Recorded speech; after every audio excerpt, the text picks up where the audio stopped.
Ladies and gentlemen.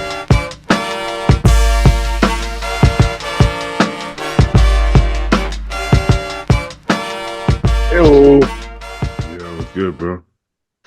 That crazy wear tank top there. Oh yeah, just crazy wear. The pants are crazy wear too. Oh You shit, you know. just crazy swagged out. Oh yeah, that's the living the dream, right? Living the dream. We got the brands. We got this. Well, I don't got my code yet, so you could use Joe's code. Fat Joe at checkout. But you know what's funny? Like, I don't even want to drink like regular caffeine anymore because it doesn't really work. Like Doesn't do just the same shit. it doesn't do shit. Like yesterday, I had a what is it called? A line. Well, no point to say the brand, I guess I believe, but I'm gonna say anyway. Alani new. I'm sure it works fine, but it's just that when your food is low or you're leaner, like it did nothing. I'm like, bro, I feel exactly the same. Maybe That's worse. why this stood out so much, because there's a certain part in prep where if you drink caffeine, it may give you a fucking like little oomph for seriously like 20 minutes and then it's gone. And that's But it. this like takes away that fatigue feeling for a good It like does. few hours. And I'm like, oh shit. That's why it stood out does. so much. What I'm noticing now is that sometimes prep fatigue, it's not just fatigue. Sometimes it's the mood. The mood fucks you up too, right? Because it's like you're tired, but you're in this like fuck everything mood sometimes. And that shit sometimes fucks you up worse than the actual fatigue. You're in the gym kind of like, God, fuck everybody, fuck that. I don't want to talk to her. And you drink it and you kind of like, you know what? I'm all right. Don't worry about it. Don't worry about it, baby. Yeah, just train. Everything's good. So it's definitely a lot more beneficial than just it does have some caffeine in it, which I'm sure probably helps in conjunction. But yeah, it's just at this point I don't want to have an energy drink. It's like pointless. I'm just wasting my caffeine at that point. yeah. But I like how it's 150 just because it leaves room for, like, say you're going to do a pre-workout later in the day. Mm-hmm. Yeah, I mean, you could. most pre-workouts are like higher.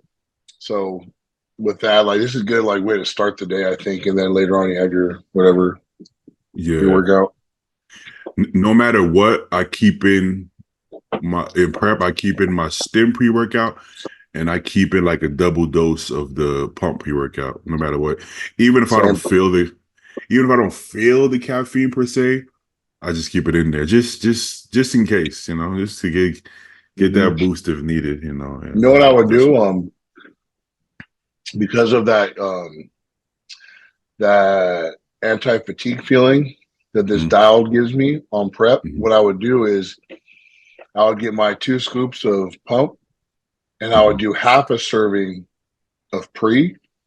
So it's like 150 megs of the caffeine. And then I would drink this right after. Yeah. So I wouldn't get overloaded with caffeine, but I would get the effects of the dialed. That's exactly what I do. The pre-workout I take, one scoop is 150 as well, 150 caffeine. So it gives you like, it puts you around 300, Yeah. And previous preps, man, I've been up to, I don't even want to say, I don't even want to say how much caffeine I've been up to. I just drink it when I feel like shit and just keep drinking it. And that's not good. You don't want to. But I think I've told people that the most caffeine I've drinking in a day on prep is 1,200 milligrams total. But that was over the span of, it was energy drinks, it was diet sodas, because those have caffeine, and it was pre-workout. Yeah. So it just added up. And that's usually towards the end. But this year I didn't do that. I didn't have to. The dial helped that much. Literally, like, I've drinking so much caffeine that I would get nosebleeds. Like, that's when you know you've crossed the line. Because your body is just stemmed out to the point that that's ridiculous. You know what I'm saying? That you're popping fucking blood vessels somewhere in this region and fucking blood is coming out. That's how you know it's too much. What's up, Stu? Hello. Hey Stu, what's your caffeine intake like in prep? How bad does it get? Hold on just a second. Wait. Gotta cover up the goods back here. I didn't catch it. That's why I got that flag. What's it like? So like the pre-workouts that Apollon has are pretty potent. So like I was probably getting about 400 mgs a day from that, and I'd probably have like one energy drink and like a cup of coffee, so like 400, 600, maybe 700. So like decent amount, not insane. Like at a certain point though, it just doesn't hit you anymore. So it's Bro, like, we were just saying that. we were just talking about that. Like yesterday, I'm like, yo, what the fuck? Like, is this shit working? Like, what the fuck? Is it fake? yeah. Feel nothing. When I take like a scoop of that Apollon shit with 400 milligrams caffeine, like you definitely feel that. Like that kicks you. But eventually, like I'm also combining that with like fucking ephedrine, maybe like 16, 24 mgs of that. But yeah, like you start trying to like seek out other stimulants, which will get your jimmies rustled, and that's a slippery slope. I usually just keep it to ephedrine and Adderall though. Oh, just that? Yeah. I tried Adderall at one point just to see what it felt like, and it was great, but it like destroyed my appetite, and I could not sleep at all. Yeah, dude, Adderall is weird. So it kills my appetite, which, is good in prep. In the off season, it almost doesn't even matter because I already have a shit appetite. So it's like, whatever. I'm just going to force feed myself anyways. But it's weird. Like I could sleep on Adderall. If I'm sleep deprived enough, I'll take like one of the 5 mgs or like a 20 milligram extended release, and I could just knock out like if I'm tired enough, which is bizarre, but yeah, I mean, it's probably because I took the 30 my first time, and that was like oh shit. Wait, was it a XR or immediate release? I tried both. One day I did one, the other day I did another. Dude, a 30 milligram immediate release Adderall is like you're just getting high. Period. I literally was laying down in a dark room just staring at the fucking ceiling for hours on it. You'll feel good, like real good. But it's not great for you. What's up, guys? Like, well. What's up, Justin, Paul, Zay? I didn't know who was going to be on. I just invited everybody, but perfect. Whole gang's here. We got a party. For a second, I thought it was just me and Beatty. I was like, "Fuck, I gotta be alert as fuck." Taking a shit when you sent me the link, dude. So my apologies. I didn't ask y'all because usually I kind of get a head count like who's gonna be on, so I know how many extra people I need to invite. But I just forgot to ask y'all, so I was like, "Fuck it, let me that means you got out of bed. That means you got out of bed at 11:50 instead of fuck. I gotta send some invites. I did. I did. What time do you go to sleep, dude? Oh man, you sleep some awkward hours. Yeah. on a good day, like 4 a.m. On a bad day, shit, maybe 6 in the morning. That's so bad for you. It's horrible. It's horrible. And then I was honestly like that at the beginning of my prep, and then like halfway through the prep, I started becoming a normal person. It does. It happens every time. Yeah. But the only thing is that then it throws off my weigh-ins, right? Because if I've been going to sleep at 5 and waking up at 11, then I send a check-in, the weight is going to be in a certain place, right? Now all of a sudden the next week I fall asleep at fucking 11 and wake up at I don't know 9. Then it's like fuck. I know I should drop more weight, but I didn't, so that it might skew. But then eventually, the Compton is going to catch on to the new pattern. But hopefully it's not too, it happens gradually, hopefully. Compton catches on that he's working with a fucking bum. Can't regulate his sleep schedule. Well, but the good thing, the look doesn't change too much, But what's up, gentlemen? We were just talking about Stu. So Stu, I know you've tried the kratom, but did you take it regularly? I have not taken it like every day at any point. Actually, peak week, I probably took it like I had one of those energy drinks pre-workout or like half of one, like every day for like 3 days in a row. But yeah, I've done a good job of avoiding taking it every day because I know that's not a good Try not idea, to. probably. Yeah, I haven't taken more than half yet. More than half the can. It's usually a third or a half, but now I kind of want to take it every day just because the caffeine alone does nothing for me now. I feel nothing. So Yeah, the problem though is like it's like, are you taking it for energy or are you taking it because it feels good? Because it does feel good, Look, you know? And I have to ask myself that with when I use Adderall too, especially when I start using consistently.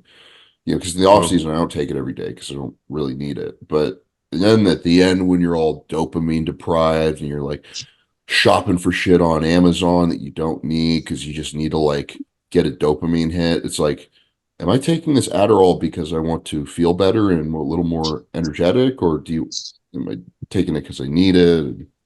I'm I gonna don't be know. completely honest. I'm not even gonna lie to you. I'm taking this shit because it feels good, brother. Yeah. Okay. Well, at least you're honest, bro. I mean, Well, like in prep, right? I think everybody wants to feel good, right? So Go for Yeah. go for you want to feel decent, right? You know. yeah. Well, Like if I can move my legs on a cardio machine a little easier, I'm gonna fucking use that shit. yeah. well, As long 'cause- as you stop afterwards, it's like, okay. then you get to go. You Yeah. know, I The always fact that told Beatty myself laughed, he's like, I ain't stopping. Wait for me stopping. the fact that I always told myself, and I used to stop vaping after every prep, and then I didn't, and yeah, I just Vaping I just nicotine? yeah, yeah, and I Okay. think big part of that was my girlfriend vapes constantly, so it's mm, just constantly there. So yeah, I like to test myself just to make sure I can stop. Like I took a week off of the dial drink just to see how I feel taking a week off, and I was like, okay, I feel fine. I would prefer to do it, but I feel yeah, fine, you know. yeah, So I mean, and then sometimes mood could be everything, right? If I'm tired and I'm in a shitty mood and I'm doing cardio, I'm like, fuck this, fuck this. Then I'm in a better mood, even if I'm just as tired. I'm like, you know what, this isn't that bad. USA's baby, let's go, you know. And then it's like yeah. it feels better, you know. I Even know though exactly what you mean, but it's like I don't know if like philosophically, is it good to take a drug because it's a drug, like think of it as a Mhm. drug to make yourself, you know, change your headspace, you know? Absolutely. I mean, That's the some question. people think it is. I do it sometimes, but like I don't want to do it all the time, Boom. you know? I mean, I have an addictive personality, so if I like something, there's a problem. Yeah. You know? Well, just I think just try not to. You're in a rebound right now. You're still calories still kind of low, but off season, if you're full blown off season and you're drinking it every day, Yeah. you might have to Bro, seek some help. even my caffeine intake, like in the off season when I'm like heavy again or like just normal feeling, I go from like 500-600 milligrams of caffeine down to like 150, like or 300 depending on training days or whatever. It's not near as much. So Mine Well, actually doesn't vary that much off season and prep. I didn't my ramp mind it up changes this year. drastically. so Because like in the off season, I'm trying to like take caffeine to like keep myself awake because I get dozy and tired, that's true. That's true. That heavy and happens eating too. a ton. So you just fucked either way. You shouldn't do bodybuilding, guys. Stupid. You know, one thing I eliminated this, or I didn't eliminate it, but it was like a vast difference. Was I didn't drink diet soda really this prep, and my gut health was way better, Me like too. way better. I I didn't even wasn't crave it. bloated. I Yeah, I don't even didn't crave either. it. Yeah, we haven't heard Joe talk this much in 6 months. Yeah, dog, it Yeah. feels good My to feel man's good. eating. You know, it's funny. Yesterday, my girl, she went to the gym with us, and I hugged her from behind, gave her a kiss on the cheek. Oh, Later on that behind. night, she's like, Oh, "Yeah." Later on the night, she's like, beautiful. "Damn, Joe, you really caught me off guard." She's like, "I didn't expect that from you at all." I'm like, I've only been quiet for like 6 weeks. Like I didn't like I was like I'm a normal person outside like He's fucking happy 6 again. weeks out. He's happy. I was Yeah, like, forget I know how to love people too, you know. Yeah, they do I'm like, forget. how am I normal? Like let's say like 8 months out of the year, and then these last 4 months, not even that, like last 2 months, you completely forget the kind of person I am. It's yeah, like you just think I'm just like quiet ass person, doesn't talk much. Stu It's didn't so get hard, quiet. man. You I didn't get didn't, quiet. but Yeah, Stu like, I surprised the mean, shit out of me. Well, he just got really like what do you call it? Like forthcoming, What right? Stern? Yeah, he would just say like exactly what he meant without like softening the blow. Like just say it. and then I There was stopped no doing that remorse. in the last couple of weeks, right? Yeah. To go back to what Joe was saying, like, bro, we don't realize how hard it is for our girlfriends sometimes. Like, we have to like they put up with us a lot, man. And even if you're not being a dick, just like not being yourself, it's not It's easy for tough. them, man. Like they get into their heads and they're like, oh, does he even like me anymore? Is like, what is this all for? It's funny though, man. It's like my dick switch turns on 6 weeks out. And up until then, I'm a great fucking guy. Like, you know, it's like why all like those last 6 weeks you're like, man, It's I don't over, even know yeah. who this is. Like, fuck, you don't love me. Like, what the fuck? Yeah, Like, you're literally watching my face cave in. You know, like what the fuck? It's so easy to sit there and be like, oh, just be supportive. It's only 6 weeks, but the truth is, let that shit happen to you because it did happen to me, and I'm like, man, fuck this shit. Fuck this shit. Yeah, it sucks, especially when Yeah. you're like on the receiving end, like you used to your girlfriend being all like lovey-dovey and like emotional with you, and she's dying in prep. My girlfriend did a prep last year, and it was really hard for her. Like I never wanted her to do that again, just because it was so hard. Yeah. But like for this year, we knew going into it, like I'm doing these first two shows, and I'm going to do a few more later in the year. Like it's going to be a continual thing, and like we got a little break here for a couple of weeks, a little respite, and then just like right back into it. So I'm trying to like make up for lost time right now. Yeah. Well, There's when I also heard what you you can do. when I heard you on the phone with her, you still had like a sense of humor. You still had banter. Some of us don't. We don't even have that. Yeah. At least you have some charisma in you, like fucking. Well, to be fair, like I was right. That's like the night before the show, right? I'm Okay. pretty well fed. I'm hanging out with you, shooting the shit. I was in a good mood. Okay. 3 weeks out when I was still like trying to get all the body fat off, it was a little worse. But not terrible. It's just like we're like a physical touch kind of couple. Like that's how we show I'm the same. affection. And like I get kind of weird about that. I don't know what it is, but like sometimes when she touches me in prep, it's like It's weird, right? I don't It's like it. I always like I'm it, the and like same. the last couple days, I like it again. It's like it's great, but like I don't know if it's the drugs I'm on or what, but I hate that I changed like that. Well, But I can imagine the mind fuck, bro, because like he just said, it's like I'll go from laying down, put my arm out, like, come here, come lay on my chest, to like she's like, hey, can I lay on you? I'm like, fuck, yeah, go ahead. Like, yeah, well, I don't say it like that, but yeah. Imagine how bad that feels. Like, imagine your partner like not wanting to be touched by you. That's not a fun feeling. You know what I'm saying? And it happened to me, but not. I don't think it was that extreme. It was. You can tell, like, let's say you're like this, and you can tell they're kind of like, I don't really give a fuck about that right now. Yeah, like I don't say fuck. Like I somebody, think fuck. The way that you touch somebody communicates so much without you saying or doing anything else. It's like the way you do it, So Exactly. Compton, how was your preps back in the day? Did you get that? I mean, I feel like the way you guys are describing, like to the fucking T. Like exactly. Like, except mine was probably, I would say 6 to 8 weeks out. Like I actually do feel bad for my exes because from like 8 weeks out, we became roommates.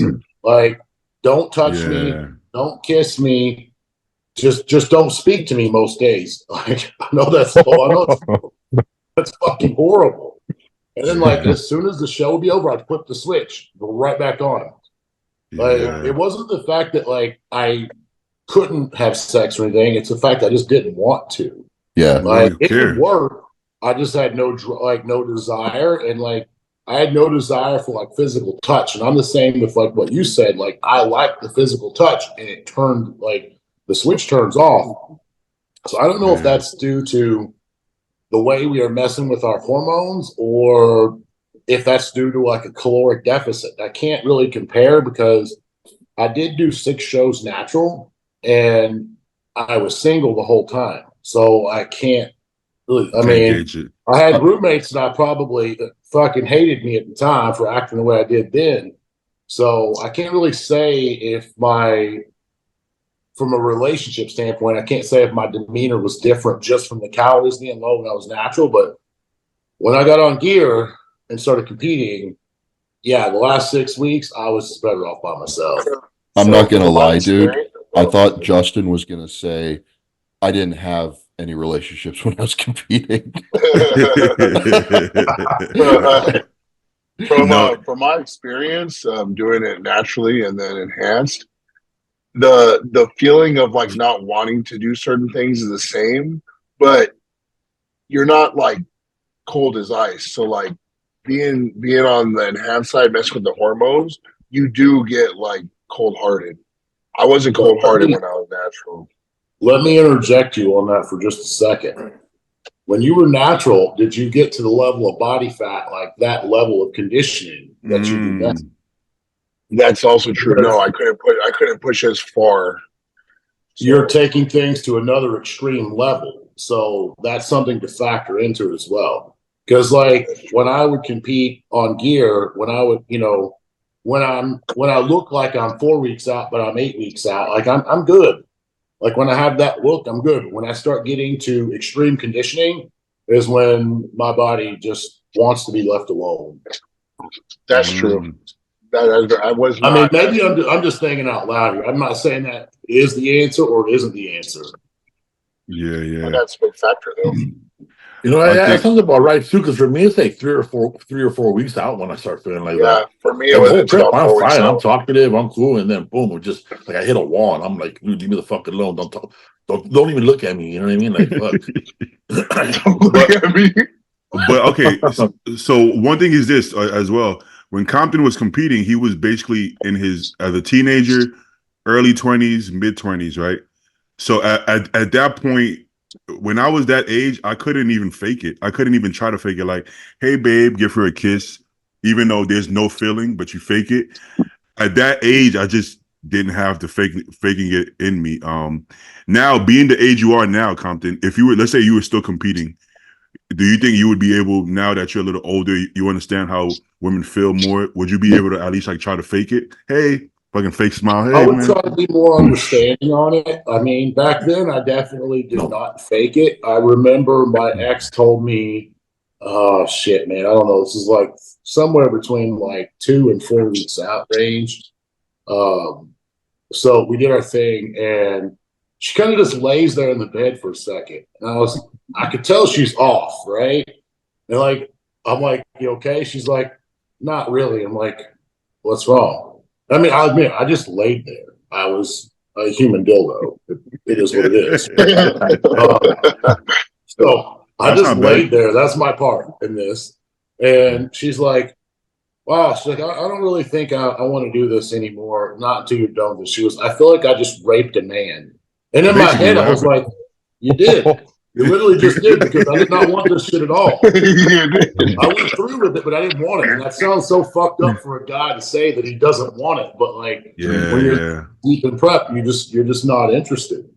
Now, since then, I have had the script flipped on me, like what you were saying. I've been on the receiving end of that shit. That doesn't feel good either. So like, I understand what they go through. To like, you walk up behind them, he's talking about like with Jay, you put your arm around him, came behind him and kissed or something. I've done that before, and I've gotten zero, like just cold response. I'm like, fuck, that hurts. It's not fun. I'm trying to be nice and touch you, and I just get shut down. Like, it's like a blow to the ego, a blow to the pride. Like, And at that point, I start getting weird. I'm like, well, do I just back off completely? Do I just pack my shit and leave? What the fuck do I do? Do I have a conversation? And then I have to reel myself in and be like, yeah, that's what prep does. Well, just because you understand it and experienced it, it doesn't make it any easier. You would think No, no it's problem. not.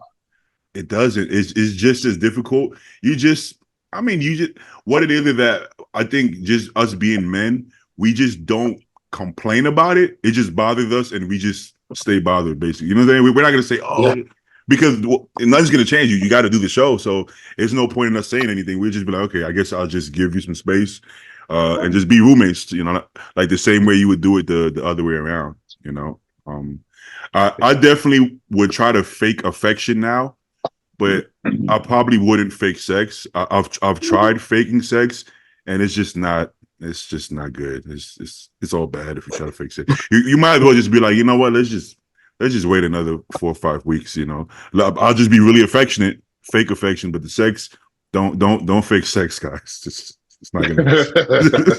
It's all bad. It's all bad. It's all bad. Yeah. All right, let's. I guess you guys are a couple of days in your rebound. Did that count as rebound? Day 3. Who's up the most in weight? Who's been cheating? Who's been having burgers? I haven't cheated. I get it's kind of awkward because we got Compton on here, so I don't know if anybody wants to fess up on the. No, I'll be honest. I don't cheat. I don't cheat. I'm 259 now. Wait, so how much? It's stalled out. So yesterday it was 259. Today it's 259. So it's stuck now. Wait, what did you compete at? Yeah, 12 pounds from show day. Okay. How about Paul? 256. How much is that from show day? I don't remember. What the fuck was that for show day? I don't remember. 9 pounds. You were the same 9 as me, pounds? so you're 9 pounds up. So Joe's in the lead right now. Something tells me Stu been having some cheats. Well, 2 pizzas and a pint of Ben & Jerry's. Pizza and a half. I did that on Sunday. I'm getting shit under control because I gotta go to Idaho for guest posing on Friday. So I can't be a complete dick. I've been a complete dick the last couple of days, but today I've been very good, and I'm going to be very good the next couple of days. And the biggest thing that I kind of noticed is like I put Tess back in because I've been off of Tess for like 2 weeks by the time I was in Cali. So I put Tess back in, and I came off the AIs I was on, and like I woke up yesterday at like 264. I was like, oh shit. And I'm like, my nipples are getting puffy, a little itchy. And I was like, okay, my estrogen's spiking up. So I put my AIs back in, and it should be back under control by Saturday when I'm on stage. But like body fat wise, I haven't turned into a fat pig in a couple of days. I just don't really. Who are you guest posing for, Jack or Chad? Huh? This is in Idaho. It's for the Craigs. Do you know them? I think you guest posed for them before. The Emerald Cup too, right? Yeah, they used to do the Washington shows, but they handed those off to the Ribbicks. They ran the Emerald Cup for like 37 years, and now the Ribbicks are doing it. But so they just run the Idaho shows now, and I've known them. They're awesome people. I've seen you on a poster for the Emerald Cup back in the day because they're like all over the gyms up here, the old ones. But yeah, I'm headed over there on Friday, so I don't want to look like a bag of dicks in front of everybody.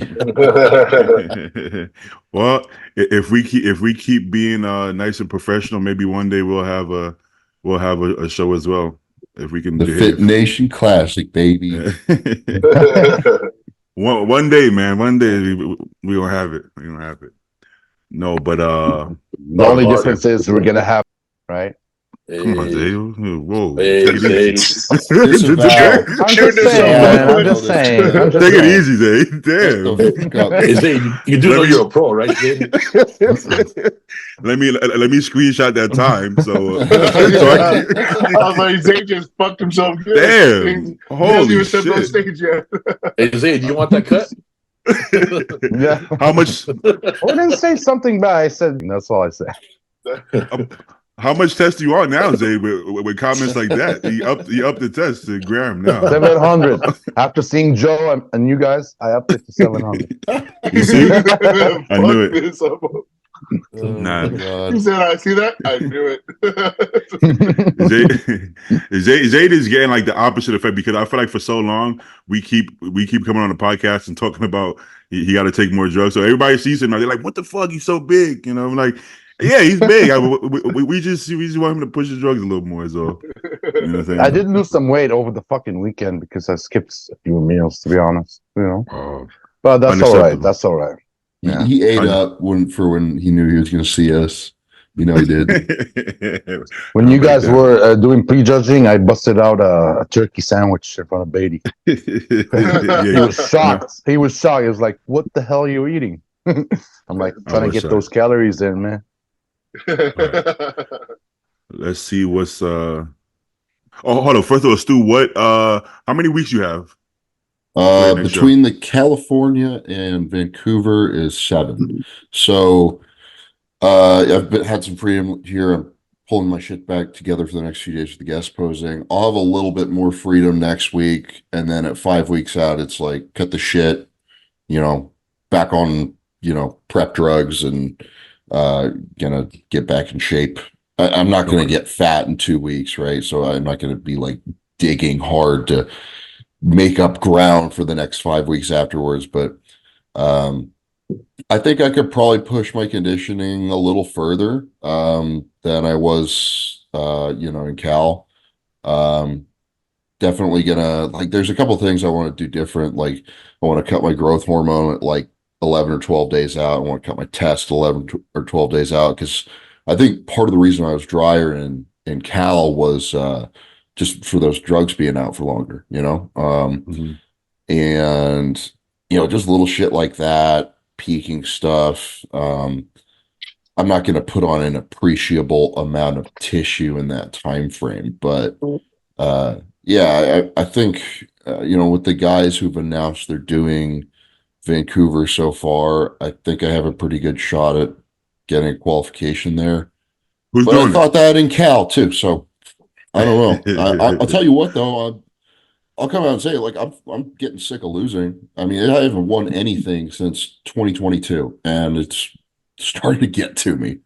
Like I've just been a loser for almost 2 years now, and you can make excuses like, oh, it's good lineups, like, oh, you've been improving, you're still making progress. Like, I You don't hear it? don't like losing, man. And I've been so close so many times. It's like I don't want to be in the mix. I want to just close the door already. But you I are can in the feel that. first call out of every. See, there you person. go, making fucking excuses. You don't want to hear that. That's I a know, No, I dude, literally- I don't need to do this. I'm just getting sick of it. That's all I'm saying. He knows, yeah. He knows. I did chat. I literally told someone that. Yeah, it's frustrating. Like, especially like when you turn pro by winning the USAs, right? That's kind of a high that I want to get back. Yeah. I know it takes time, but like I did chat with Sandy after the show. I got feedback from her. I also got her phone number, and she told me Ron Hatch is the head judge at Van. So, and one of the other judges on the panel is Ivan Ribic, who's a guy I know from Washington area. And he judged me at the USAs. I've been in front of him many times. So, Send him some chocolates. shit, I'll probably be seeing him in a couple of weeks at some of the local shows around here. But yeah, I want to win Van. It's like the closest thing to a hometown pro show I got. So that's the goal. Me and Stu already talked. He understands that he's 27, he's young, and he's ahead of most people his age. But when you're that close, I do understand how he feels. It's one thing if you're in the mix, but if you're that close and you keep being that close, at some point you get tired of being close, right? You don't want to just be like, oh, but it's top 4. That's great. It is great. But how many times are you going to get it and keep saying it's great? At some point, you're going to be like, fuck it, I want to win, right? Yeah. But another caveat is he's also not kind of like trying to sneak in the qualification. He's doing the hardest shows as well. That is something you got to keep in mind, Stu. You're doing. It's not like you're like let me wait around and see what shows. Okay, let me try to sneak over here and sneak over here. You could have done that. You could have done that last year. You could have done that for the fucking USA's year. You could have done that. You could have fucking. You can kind of do that and kind of not do that because like you don't really know who's doing anything. Like you could be shooting for a show and then 3 weeks out, like some top 10 guys like I'm qualifying here. Okay, exactly. Yeah, I think part of the reason I'm feeling like this now is because I didn't go out and say it publicly, but I actually started to believe that I could win the Cal, and I got 4th. I mean, of course you could. And a lot of other people believed I could win the Cal. A lot of people thought that I arguably could have beaten Tonio in New York. So I was starting to believe in myself, and big letdown, and now I'm just annoyed. Well, don't stop believing that. For sure, keep believing that. The IFBB Pro League, man, it's like the truth is that it is true. You could win it. It's like, okay, we talk about like, let's say the top 10 at Olympia. We'll name 15, 20 guys who could be top 10, and it's all valid. They all could, but it's like somebody has to. It's only 10 guys, so it's only one guy. So it's like on one day, any given day, you could and you will, but then the fucking next day, you never fucking know. And it's subjective. So you can have 2 physiques and we could be like, oh, he's winning. And then the other, 4 judges are like, nah, he's winning. So it's like, that's also why Stu says he doesn't like to make these predictions because it's not in your hands, right? You bring your look. It doesn't, even if everybody agrees your look is better, doesn't mean you win, right? It could be improved. The best I've ever looked. It's the best I've ever looked in California. Exactly. And people were saying my tan was off and my hair sucks and like anything, right, to explain it. And it's just how it went, so. I do think standing next to Nick is a huge win for you. Shows you where you're at like a Olympia lineup. That's a really good thing to look at, man, because I ain't there till I'm there, man. No, I know. I'm just saying it's a good thing that you were able to do that, even if you were 4th and not won that show. Don't try to check him up. Zayn is like my copium police. He's like coping on my behalf. I don't need that. I appreciate it, but I don't need that right now. I'm annoyed. Let me be annoyed. I told a client today, or not a client, somebody at the gym today, how'd you do? And I told him, I was like, but honestly, man, outside of placing, it didn't matter. Even if I got 2nd, if I'm not first in the show, I'm last. I'm not qualifying for the Olympia, so I don't give a fuck. You don't think about it, If I'm being honest, I always try to cheer people up, but I don't like that shit, bro. Don't cheer me. I'm sorry, don't cheer me up. Don't sugarcoat it. I lost. You think Quint wanted to hear that after New York? Like, no, he did not. Quinn doesn't want to hear any of this shit. Like Quinn is just like, everybody stop talking to me. Yeah. I just made sure I didn't say that. I'm just like, I understand that mentality, man. I was there too. I remember when I placed 10th at the Olympia, which was by far not my best look. And obviously, if you're going to nail one show, that's the one you want to nail, right? Yeah. Well, I fucked up and I was off at that show. And I remember going to my local gym, and my friend Alex is in there. We weren't friends at the time. We just didn't know each other. And he was trying to be friendly with me and be uplifting. And he goes, like, I walk in, this is like Tuesday after the Olympia. I was like going right back to work. And he's like, dude, holy fuck, man. Congratulations on getting 10th at the Olympia. And I just look at him like this straight face. And I'm like, congratulations on what? Embarrassing myself, getting my fucking ass handed to me? Like, that was my thoughts, is like 10th place. Like, I'm embarrassed of this. Like, this is not okay. Like, don't congratulate me on getting 10th place. So It's hard. don't do that, guys. They mean well, and you should just be gracious and be like, "Thank you." You know, I could have It's done this hard, better. man. Like, but I know it's like We're you're actually thinking good. that. I'm You're like, thinking I that, helped man. him get. Me and him are good Yeah. friends now. I helped him get his pro card, so like he actually understands like where my head was at that time. Oh, Because man. he ended up getting a couple of like, what was it, a third or fourth place finish, like trying to get his pro card. Like he was there, but not quite there. So like he knows exactly how I felt now. Yeah. You hold yourself Shit. to a higher expectation. My Did you my think you were client, going to win that Olympia? That's why you were frustrated? Do what? Were you thinking that you were going to win that Olympia? Is that why you No. were frustrated? no, not No, really. I knew for 100% fact that I was not going to come close to beating Phil.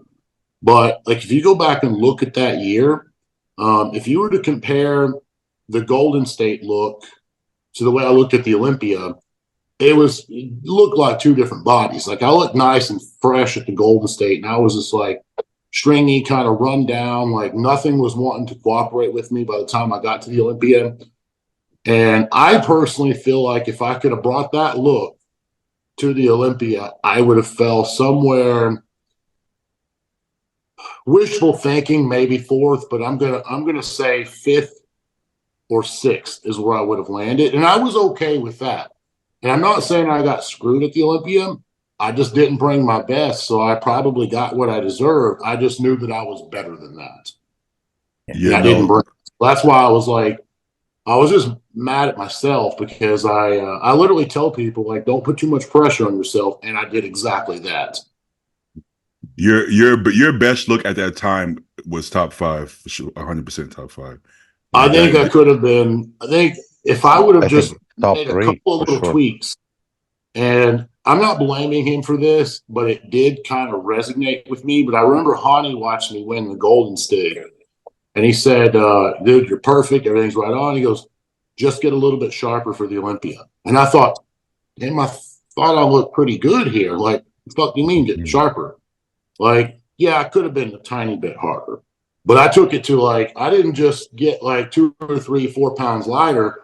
I dropped 15 pounds over those 6 weeks when I was already in shape winning shows. Damn. Oh, And the conditioning did not match. The fullness didn't match. Like the pop, everything was just gone. That's not well. That's the tricky part with some body types, especially people like you who like can have to eat a lot of food. So even like Stu, sometimes I feel like Stu looks sharper when he's actually fuller. So it's like, well, I did eat more before the Cal, and you fucking saw me. I was eating muffins in between prejudging and finals. Like I was smashing them down. that night before the show, you looked super hard, but it was because it was late at night and you were full as fuck. The only thing is the balance is that the stomach, right? You eat a bunch of food, now your stomach is out, but the rest of your body is perfect. But now you can't bring that look, right? Because you got to be able to put your stomach in. So you have to like find some kind of, okay, how far can I push it before I lose my gut? So it makes it Yeah, I think I did a pretty good job of that at the Cal. I think I was a little too cautious in New York. My vacuum was deeper in New York, but overall the look wasn't quite as good, I think. And like, dude, it's so weird at this level now because everyone's watching and everyone's got something to say. And like when you feel some type of way about like how you placed or how you looked, like you really do just have to smile and wave and say thank you to the judges and the promoters and the fans. And you just got to shut up about it because you can only hurt yourself. You know, I feel comfortable sitting here and talking about like how I feel right now because you guys are my friends and this is the Shitpost podcast where we just kind of let it rip. But I mean, and I stand by all that stuff I said in the posts I put up after the show. It was like, you know, I did feel I looked good. You know, all the other competitors looked really good too. I don't think the placing was unfair. It's frustrating because I went in believing I could win it and then I didn't. And now I'm like, this is where I'm at now. So The worst thing you can do after a show, especially if you didn't get the placing you want, is pour out your heart on social media. I think Yep. you gotta stay off of social media and then give it a couple of days, collect your thought, and just make a post, some pictures. You don't have to do videos or anything. Just do one post. Just be very even keeled. Listen, your inner circle knows exactly how you feel. That's the only people who need to know all your fucking deepest thoughts. The entire social media realm doesn't need to know everything you're feeling. Every time you feel something, you have to pick up your phone and make a video. You got to really, because it can bite you on the ass bad. Especially post show, because you're like manic. You're fucked up. You're literally manic.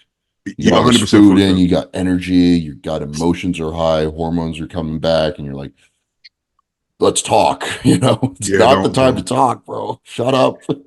Oh man, especially like the day after, 2 days after the show, I'm not even the same person. I'm completely you don't even actually know how you look. Think about it. Like in your head, you're like, what the fuck? Like you don't even realize that. Oh, okay. You can't even see the flaws. You're like, wait. If you wait a week, you might be like, okay. I was a little flat. But right after the show, you can't even see that. You can't even see any correlation. You're just like pissed off, or I don't know. You're literally completely out of your mind. So you got to really be careful with how you handle social media. It could be a blessing and it could be a curse. Just leave it, relax, take it easy. If you're a local level amateur, who the fuck cares? Nobody is watching. Let her rip. Mm-hmm. It's still a little cringy to watch, but it's a little cringe. Yeah. It doesn't matter, right? But at this level, it's like everybody's fucking watching. It's so weird. Like, why does everyone care? But they do, and you got to present yourself well. So I knew. Well, I still know the guy, but this one guy, a little bit older guy. He does have a good physique, but I mean, not that good. Like a good local level physique. He could win local shows, but in his heart, he believed that he was going to turn pro and then go straight to the 212 Olympia in the same year. Like literally, he honestly believed this, and it's just so he did the USA's and got dead last, and he just went on social media just ranting, and I'm like, it was so cringe. I didn't even know what to. He sounded like he was completely insane, which he probably was at that moment, And it's just bad, bro. It's just all bad, So I'm not sure why people do that. Like, call your friends or call your circle, but why do people feel the need to go dump their deepest emotions to? I hate to use the word strangers, but you're not personally friends with most of your fans, and half the people out there are probably just waiting for you to fall anyways. So I don't understand why people act very emotional after. I mean, it's okay to act emotional. Do it in your private quarters or with your friends privately, but I don't know why people do that publicly online. I never did. After every show, I would do what you say. I would make one little thank you post, and I would just fuck off for a couple of days. Clear my head. For me, I think it's most people with that kind of personality that need approval from others. Yeah. So when they feel like the world, they care about the judgment of the world, so they feel the need to speak on themselves and why this is that. So I think it's more of if you need validation from others, that's where it all comes from, and that's obviously a personality flaw. So they just need to reflect on that. You have some people though who kind of run their mouth going into the show. That's true. Yeah, I'm not going to name names on that one, but people. If you talked a lot of shit going into the show, I feel like you kind of have to make a statement, whether you win or whether you lose. I still feel like you've been talking for 14 to 16 weeks, and you just got your ass handed to you. Whether you deserved it or didn't deserve it, you still kind of have to say something at that point. I mean, probably the guys who kept his shit together really good. This was not bodybuilding, but we all know who he is. Remember when Eddie Hall lost that boxing match to Thor? Yeah, he did take it real. And he was talking shit. He fucking ran his mouth so bad going into that fight. And honestly, I was hoping Eddie would have won just because of that. But he just backed away for 5 days. Didn't go online, didn't post, didn't do shit for 5 days. And all he was doing was collecting his thoughts. I mean, I'm sure his ego was hurt, his pride was hurt, but he did go through with the no, it was on his tattoo. foot. He got a The tattoo. tattoo, Yeah. Yeah, I gotta give him Did respect he? for that. I didn't know that. I didn't know He he did did get it. it. He did get it. Yeah. That is fucking dope. Wow. What does it say? It says Thor, He right? put What is Thor's it? name on him. Oh. Ah. Rough. Hey, bro, Well, you gotta imagine if fucking you're all money running where your your mouth mouth to is, another bro. competitor saying you're If going you to beat talk- him. Yeah, if you talk, you got to back it up. And if you don't back it up, you got to be mad enough to be like, I took the loss. Fuck it. I got to do what I got to do. You know what I'm saying? Yeah, I mean, he didn't say where he was going to put it. Yeah. So he got a little bit like Thor probably could have said, "No, you're going to put it across your chest," or Fuck better that yet, the shit. chest stand. yeah. I would have put it right on my fucking left ass cheek. That's where I would put it. Wait, yo, didn't that Inside your happen to lip, right there. didn't that happen to one of Justin's clients, the heavyweight guy? Oh, sorry, Manley. He had the ass tattoo that he lost the bet, right? Doesn't he have I noticed in the check-ins he had I was like, bro. I've never asked him what was up with that. I'm like, did you lose the bet? He's like, yeah. I'm like, okay. I'm not. I know you didn't just by choice get a fucking ass tattoo. He would definitely stand by his word on that, so that would make sense. Yeah, no, for sure. I was gonna say, what the hell? I forgot the subject. We were talking about the show. I wanted to bring up a topic. You're talking about post show, like people coming on social media. Damn, I was gonna make a point about something in particular. Now I just completely went brain I dead. think I know who you're thinking about, but we don't need that. I gotta give a good shout out to my friend Russell, who won the overall at the amateur show. He won the overall and the super heavy. Really good bodybuilder. What's his He's really Instagram? good. Let's check him out. Russell. I'm not really sure what his last name is. Let me see. Russell Wanda. Yeah, That sounds about right. Oh, yeah, it looks like him. It looks like somebody who just won the show. Yeah, it looks pretty spot on. yeah. I think It's he's him. 6'2". Yeah, I mean he was pretty fucking tall. He was pretty. Yeah, he tall. looked kind of thin for a super, but like his structure's there and his conditioning was pretty spot on. I can't hate on The that. He just, side shots were good. Very good side leg. What's his? How old is he? Oh, it's not a physique. Probably late 20s or mid 20s. You could be 25 or 35. You got one of those faces. Yeah, it's hard to tell. Well, He doesn't shout out post any Russell. pictures. Yeah. Shout out I don't Russ. But I was gonna say, oh yeah, well, right after the show, I want to hear what my coach has to say because some people want to go ask the judges. I'd rather my coach communicate with the judges if anything, because what they're telling you is what they see visually, but they don't know what you're actually doing. Like let's say for Stu, what if they're like, oh, come in tighter, when the truth is that if you're Stu's coach, you know that he needs to be fuller, not tighter, right? Because Yeah. you know It's funny, actually, because I talked to Tamer after prejudging out in the lobby area, and he was like, yeah, you just didn't have that same pop to you. I think, and he was like, sometimes when you take diuretics, you can kind of overdo it. And I'm like, I didn't take any diuretics. So like right see what there, I mean? he's like, he assumed I overdid it with diuretics, and I didn't do any. So what you see visually doesn't always work with what actually happened. So that's why go to your coach, speak to your coach, and that's the only opinion you need to worry about. One of the USAs I did, I remember after the show, because you can't see it properly until a while. So I asked Compton, did I look that bad? He's like, no, that was your best look, but it just wasn't good enough. I mean, it just wasn't hard enough. It just wasn't lean enough. Your stomach wasn't being controlled. So it's not how bad you looked. I mean, you had what I think that year it was fucking Stu, Wyatt, Trey, and Barrow, right? So it's like a decent year. yeah.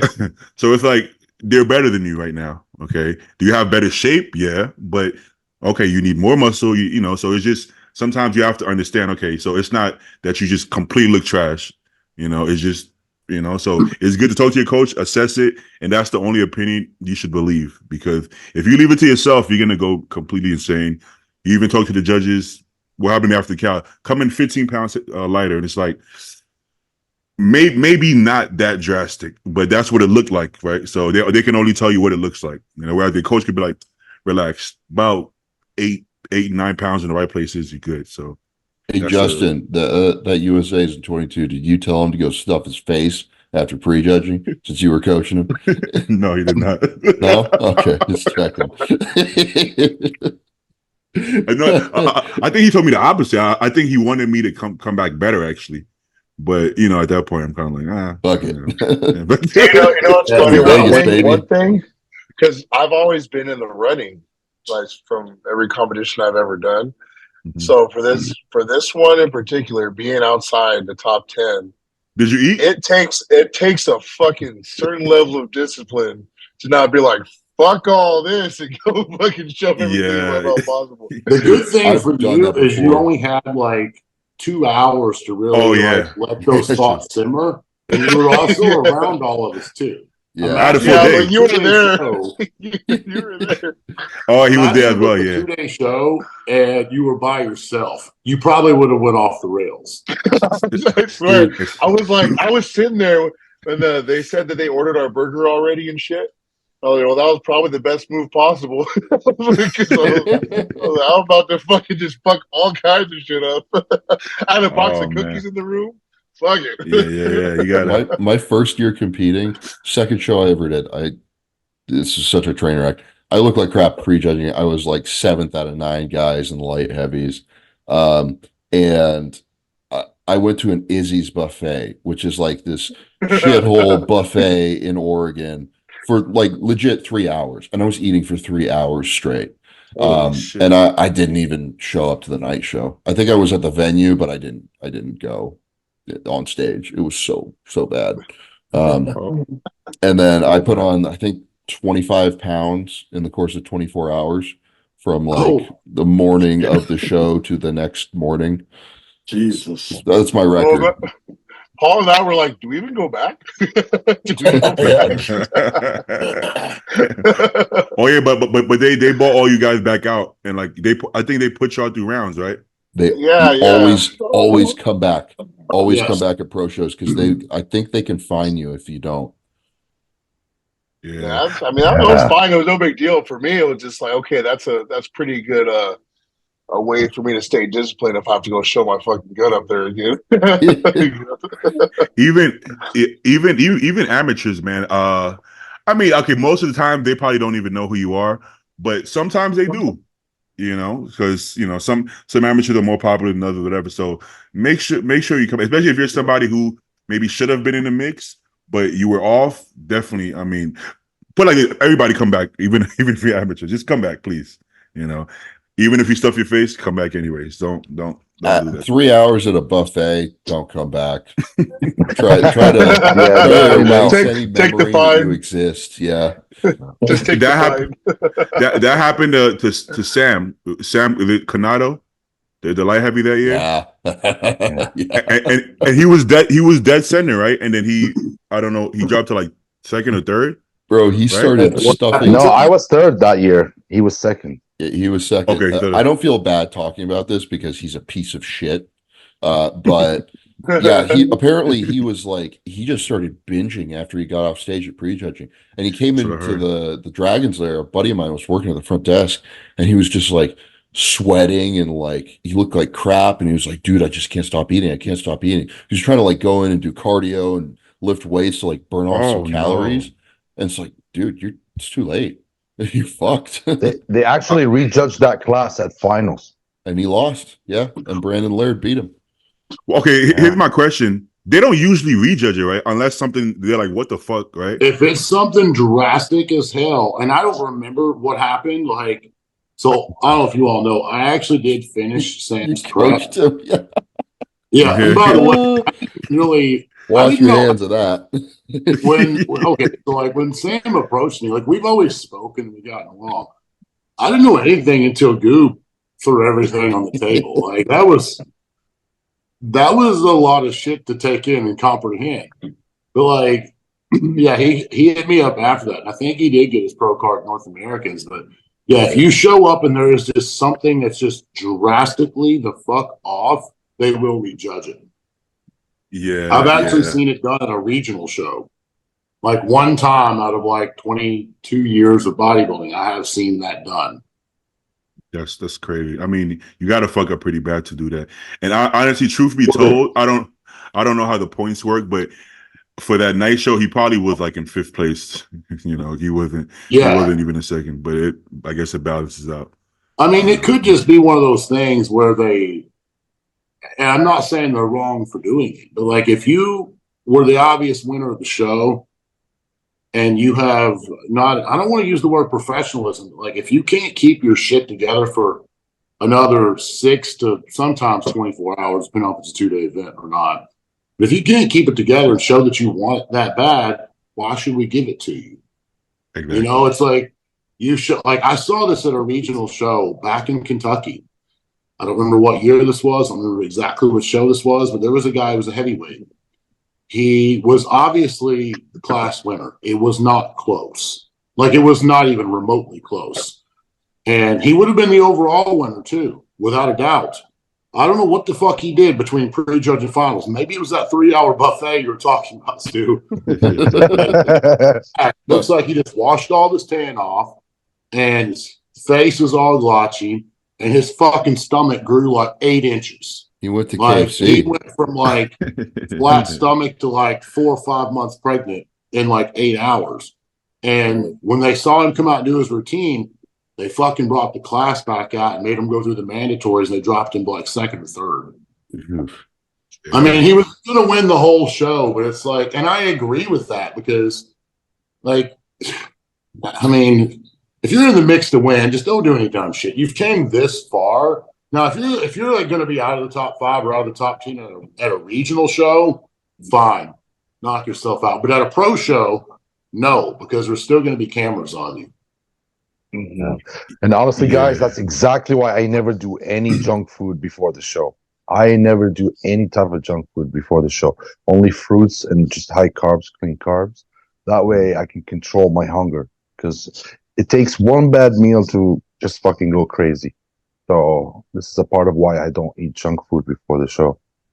I don't like junk food in prep at all, you know, because this year I haven't had any cheat meals. And I have 0 cravings. I don't care. I don't think about it. I don't dream about it. It pops up on my Instagram every fucking day. That don't help. But I don't you're thinking about someone. It's making you think. I love it. You know what? I keep sending to sabotage you. I keep sending it to people. I think that's why it shows up. Anytime it pops up, I'll send it. I don't know why I'm doing that. It's just weird. But every time I see good food, I'll send it to random people. Like, hey, look at that's Brett sending you all those. Brett sending you cookies and shit. Yeah, exactly. He's like, hey, look at this. Hey, Brett's that guy in California. He's won the Cal before, right? Yeah, Brett won the Excalibur and the Mr. California. Yeah, you coach him, right? He's fucking good, dude. He's he's kind of taller though, right? He just needs a little more tissue on him. Probably I think he's my height. Okay. He looks taller than me though, but he's my height, but he has a tall looking body. Basically, I think it's because he has a really small waist, but he kind of does have longer limbs, so it makes him look like he's taller. It's like, you know who Logan Guthrie is? He's a classic pro. Like Logan looks he's like 6'3". He's not. It's just the way his body's kind of shaped. Until you see him beside someone, he's not as tall as what he looks. Logan is the guy he has a long neck, right? Yeah, he does. Long neck Logan. Hey, he has a crazy physique. I got to be honest with you. He has good. Insane. His problem, though, he can't. If Logan could, like, one of his friends asked me about coaching him one time, and I don't know if Logan wanted his friend to ask this or if it was his friend just thought we'd be a good fit. And I actually said no, because I know a lot of people in his corner. Dude, he struggles really, really bad, like being able to like, if you look at this, like, this guy should be at the Olympian. Like, he could be kicking fucking ass. He was on Hot Style. That's how he looks. He was. Look at his neck. Yeah. Look at the neck. Just have a long neck, yes. He does. Yo, that is an insane physique. I guess he's not super shredded. I don't see a lot of lines. But this was the Tampa. Yeah, He he struggles wasn't to in keep his shape here. diet together. Like in what way? Like he cheats on his diet? He had a binge Just eating because we have a lot of problem, people, at one like point. he's from Jacksonville, and I lived in Jacksonville for 5 years. So like all the, you know how it is, like LA, all the bodybuilders know each other, right? Yeah. So we kind of rolled in the same circle with a lot of the same people. So like everyone always told me that he just can't keep his shit together as far as food. And I'm thinking out loud, like, okay, I can coach him, but we're still going to get the same outcome, because if you're not listening to whoever you are now, you're probably not going to listen to me either. So I figure it's just a waste of time for both of us. Like I would love to work with the guy if he would give me 100% commitment. He had a child recently as well, I believe, or last year sometime. Logan got so excited one time. He won Dexter's show, and I was prepping my friend Alex for the show. I didn't know who Logan was. I saw a little bit of him on Instagram, and Alex ended up winning the C class, and Logan won the B class in Classic. Well, when B class was coming on, I stepped out of the auditorium to go to the bathroom. By the time I got done pissing, Logan was in like the auditorium, like he was out like in the main area, and he's posing without a shirt. And I was like, holy shit, like did I miss the fucking overall? Like what the fuck just happened? Like how could it have went that fast? Logan got so excited he forgot that he had an overall coming up. Ooh. They had to like call his name, and like they stopped the show for like 10 minutes just for him to get backstage. And that was because they had him pick to win. I feel like if it would have been one of the other guys, they'd be like, fuck it, let's go. For sure. Because they wanted him to win. Like he was the rightful winner there. I mean, a little bit on the softer side, but he had the structure, he had the tools. Well, hopefully he puts it together, because that's an insane fucking physique. I mean, genetically, he has. He's genetically blessed as fuck. I mean, he's got like Samir on his ass all the time too, like just like, you know, tooting his horn. I mean, Samir doesn't really toot anybody's horn. Samir usually shits on most people. Well, shout out to Brett too. He's really good as well. Oh, let's pull him up. I don't think I've. Like, it's funny. Sometimes I when people are like my friends, I forget to like pull them up. It's a weird thing, but I gotta. We should get him on the show. Actually, would he? Is he into? He doesn't seem like a social media person, but he would be down for a podcast, right? I think he would. I think he's not really. Cool guy. Oh yeah, he's got the mustache. Okay, he got the stash. Yeah, and he looked bigger the other day. I saw him. Because sometimes it's hard to really gauge somebody's size. This is the biggest he's ever been. Yeah. He's like 20 pounds up from his last showing. Ballpark. I don't know if it's going to equate to a total of 20 pounds on stage. I'm thinking probably like 12 to 15, but even 12 to 15 pounds, that's still a significant improvement. He doesn't even need 20 pounds, right? I mean, eventually, but he just needed more of a back, and then he said so. Yeah, he's got a real big frame on him, so it's just need a lot of muscle, which sucks. It's good and bad.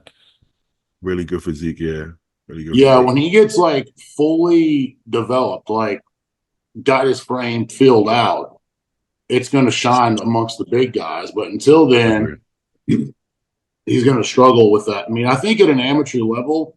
He asked me what I thought about doing the USAs, and he asked, do you think I'm big enough? And I said, yes, I think you're big enough. I think you can go into the show and be a contender. I mean, he was fourth in the heavies at USAs last year, and he add another 15, 18 pounds, maybe 12 to 18, whatever it is. It's going to be a good showing for him. He's got to be super, right? If he's 5'11". Yeah, sure. We kind of struggled to make heavyweights, but I do feel like to get him in the proper shape last year, he needed to be a heavyweight last year. I gotta be honest though. No. Like he's put on enough muscle that he's going to be a super. I thought he should have been higher in last year in the heavies. That was a good heavyweight class, though. It actually was pretty stacked. Super's not so much. Just kidding. Yeah, no. I thought he could have been higher, but that could just be my own bias. I personally just like his physique. Oh, there we go. There's another dude who got, I believe, fifth in the heavyweights last year at the USA's. He's Spanish, I think. He's not the guy who's been competing forever, but I think his name's Guillermo Filpo or something. The really Yeah, like that's aesthetic, my buddy right there. Really the nice really guy. Fucking like aesthetic, crazy right? physique. Yeah, he's messaged me a few times asking me what he needs to work on and stuff. And I'm like, dude, you have everything. You just need 10 more What's that? pounds of it, you know? He would have to be a super. What's his? Is that him? GUI. GUI. It's not the one. I don't know how to spell this, man. Do you guys see him? Type Filpo, FILPO. What the fuck? Come on, baby. Okay, Yeah. there you go. There you Yeah. go. If you're talking about the same guy, he had like really good fucking that guy. His shape was fucking phenomenal. Literally just I think bigger, I guess I would say. Yeah, he just needs more muscle. Big, big frame, longer limbs. Well, he doesn't have super long limbs, I guess, but just That's an old show, I think.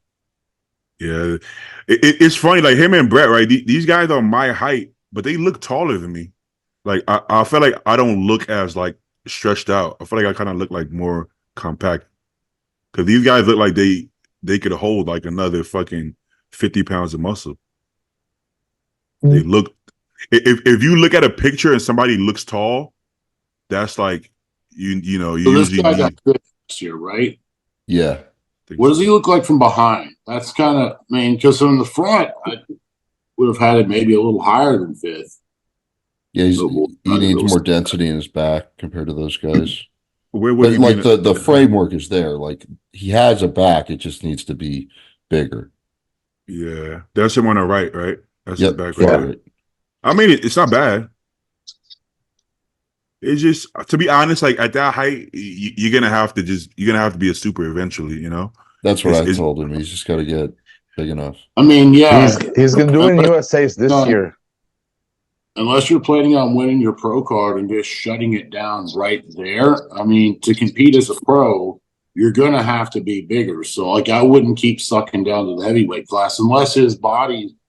Some people just tap out, like when it comes to muscularity, like they don't get any bigger. Yeah. But he's 20. He's my age, so he's got plenty of time. He gets a I don't really know good anything condition about too. that guy. I mean, he looks great here. Yeah. See, like what Compton said, that's the way I like to think. Like I'm not as concerned with the pro card as I am with the final look. So it's like if you know you need more size to be competitive at the pro, anyways, I don't feel like there's no need to like, because let's say somebody like him, what if he does a bunch of shows to get the card and he gets it? I feel like you might as well just do just 1 or 2 shows and continue improving because you're gonna have to gain their size anyways, right? So no point of just racking up a bunch of shows. So for me, it's just like, oh, okay, well, back to the drawing board, right? Because I'm gonna need more size anyway. So there's no rush to do more shows, at least in my head. That's the way I think. Now, if you have all the size in the world, just fucking do all the fucking shows. Do it. I think that's where Zayd, this is where Brad kind of came in. Like when Brad got his pro card, he was fighting for it at the time I was. He did like, I don't know, it was like 10, 12 shows, like 15 shows, and he was always like a top 5 guy.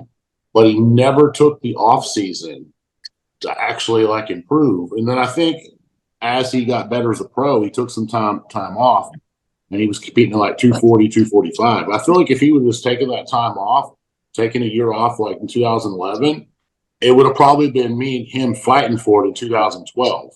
And I think instead he was he might have been first call up because there was like 8 of us. He was somewhere in that like 8th to 10th place spot, I think. Yeah, I might be wrong. If he was higher than that, I apologize. I just don't remember. That's 12 years ago. Yeah. Basically, chase the pro physique instead of chasing the pro card is probably the best way to put it. That's always going to be the most conducive thing to do for your body. But all right, let's see if anything.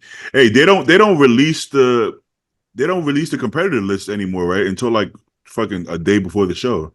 Like right? Tuesday. I think it was Tuesday. 5 days out. Yeah, because you can't update it after that.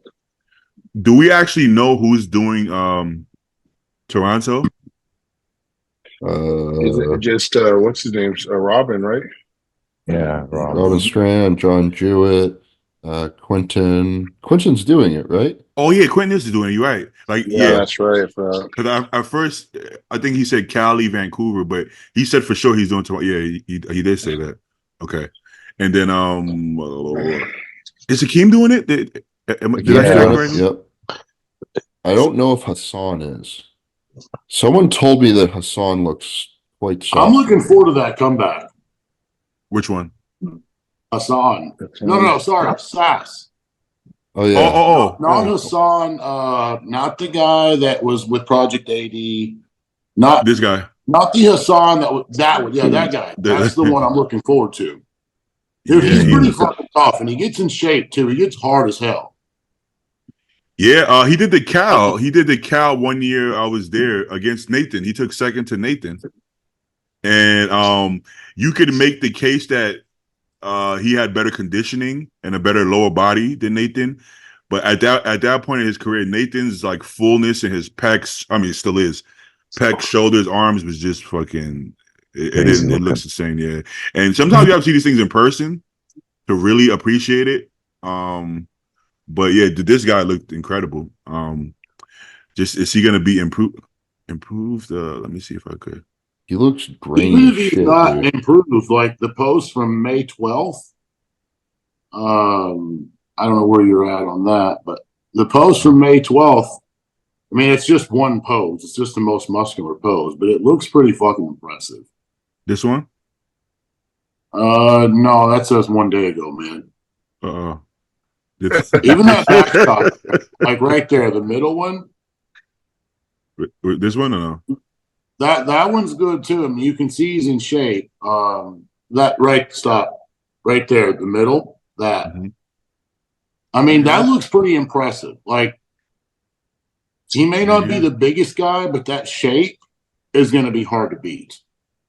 I think the only his gap is going to be his back double. Yes, that was his that was his gap before against Nathan as well. I felt like from the side, from the side he might have been ahead of Nathan. From the back, Nathan was ahead. From the, I mean, in the upper body, because the the legs from the back he had better.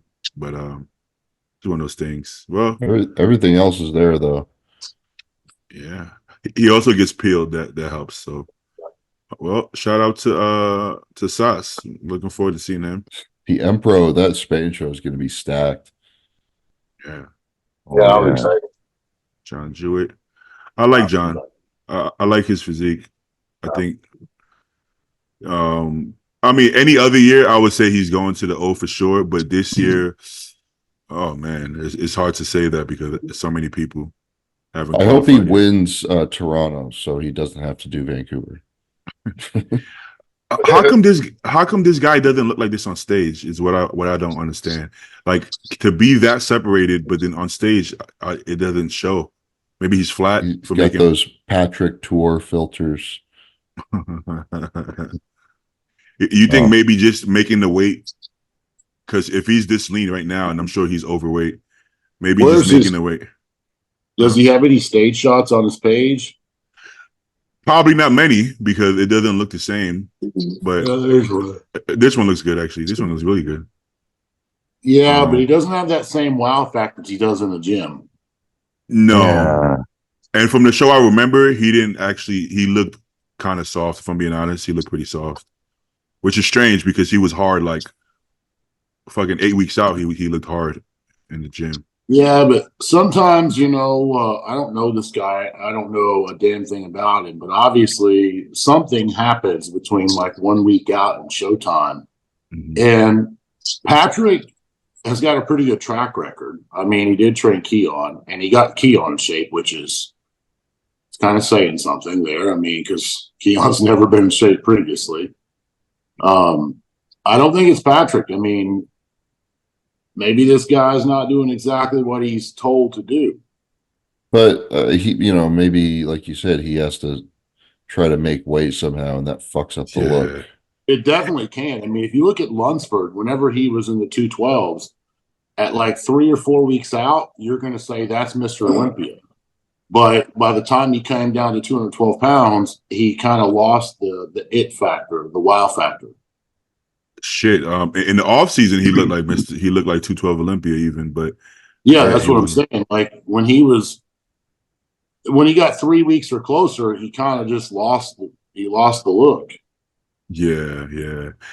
Okay, so but looking at this right now, it's like this is screaming like probably 212 in my head, because what he's gonna have to do to be classic, I think it won't look the same. Maybe he's not that tall, right? Maybe he should consider different division if he doesn't bring it this year. I mean, if he could bring that with just a little bit more separation, like on that side shot. So I assume, like, it may just be me here, in my old age and bad eyes, trying to get close to this camera.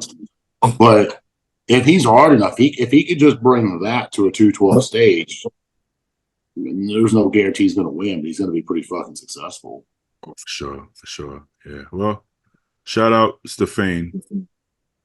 Weren't he the guy that they were trying to pull him apart to gain an inch to make weight at one show? Yeah, that was him. That's him. I think he actually failed to make weight at one show. Wait, no, that was that other Medell man. That's the Spanish black dude. That's the guy. Yeah, for sure in Toronto, right? Yeah, Quint. This Yeah. is. Let's see. He's been eating up and filling out, but he's still holding his condition. So let's see. It's hard. I don't know. I really don't know what to expect from him. I just have no clue. At this point, I don't really know how he's gonna look in Toronto. I hope he's improved, but I feel like at this point, I feel like he needs to hit the reset button. Yeah, unfortunately, you can fill out if you were a little over dieted after a show, but if you actually truly over dieted and lost tissue, that is going to take more than 2-3 weeks to. Yeah, he's going to need to hit the reset button and kind of go back. And he will, And even still, like for him, like my thoughts is he's not chasing a pro physique because he's already got that. He's chasing an Olympia physique. And in order to have that, he still needs to fill out more. So if I were in his corner, I probably would have said skip this show. I know it's right in his back door. I would have probably skipped this show and went on and just said, fuck it. Let's just keep putting the pieces together brick by brick. That's exactly what I said. And then also, look at the bottom there. It says Coach Quint Beastwood, co-coach and consultants, you guys. That's hilarious. Well, also you have to know the athlete, right? And with Quint is not even a guy who would be happy winning a show, qualifying for Olympia, and getting last place. He's a guy that he wants to be like top 10, his first shot, right? So that being said, that's even more reason to potentially shut it down, to make sure that not only you qualify, but you're going to be in the mix to a certain point, right? He's not somebody who cares to just be at the Olympia just to be there, right? So like Compton was in his career. Like Compton, he didn't want to just go, just be there. I feel like most young guys, we all kind of feel that way. Like there's only been a few situations that we've seen over the years where I see like like I remember right as he was about to retire, Fred Smalls qualified for the Olympia. And I thought to myself, I was like, a couple of people's like, why would he even bother? And I'm like, because he might not ever get another chance. He's in his 40s. So he needs to take this chance while he's got it. Yeah, for sure. That's true. But the guys that are not super blessed with genetics and they get that once in a lifetime chance, who cares if you place last? Do it. But if you know in your head you have the potential to win it, top 5, top 10, and you have time on your side, yeah, maybe take a little extra time. Exactly. I think this is the only person who can challenge Andrea Shaw. She has a very similar look to Andrea, like like the fullness that she has. Andre is a little bit like, it's weird because I think this girl, I pointed her out a few weeks ago to one of my friends, or yeah, I think it was right before New York. I pointed her out because I saw her pictures and I'm like, what the fuck? Like I hadn't seen that girl before, but she is a little bit, she's actually harder than Andre in the lower body, especially from behind, but upper body, Andrea still beats her. So here's what I think with that. The crazy part is that I had no idea that this was Ashley Jones. I didn't know it was the same person. It's all like the Ivy something. I had no idea who it was. Yeah, so I thought it was Ivy Strong. I didn't know it was Ashley Jones. So this is the same figure girl that became this somehow, which is crazy. That's kind of insane. What do I always say? Step one. Be black. Well, yeah, she's being black in spades over there because fucking 5 years to. She's a different human being. Like you literally, I mean, I didn't recognize her. I don't think anybody recognized her. I don't know. Like who the fuck is this Jack girl? I've never seen her before. Apparently, we have seen her before. We just didn't fucking know it's her. That's crazy. That's insane. Well, I hate to say this, but I don't think they'll give it to her. Like I'm as of right now, I don't know if I would say she deserves it or not. But let's theoretically say she steps her game up and comes in flawless. You actually have a good rivalry, but because they look very similar, it would be a really good rivalry there for the sport. They all look similar. I don't agree with that shit, but you know how games work sometimes. Like it would be just be a really good rivalry for her and Andre going back and forth. I agree. Yeah. And also Andrea is really, really good for the sport. She's very I'm sorry, I don't know how Ashley Jones is, like personally. She's very well spoken. Her speech after the show, she's very well spoken. Yeah, she'll nail that. Perfect, you know, because everybody likes Andrea. I mean, first of all, her physique, she's clearly the winner physique wise. But I'm just saying, to add the cherry on top, Andrea Shaw is also very likable. Everybody likes her. She's very feminine, which I think is important for women's bodybuilding because that's what's going to keep it alive and doing well. And she's like a sweetheart. Everybody likes her, you know. It seems like Ashley Jones is well liked as well. So, like Justin said, that's the perfect rivalry, you know. For her to beat her, she's going to have to be, I think, clearly better. I think if it's close, I think this is the situation where you're going to have to knock the champ out to beat her.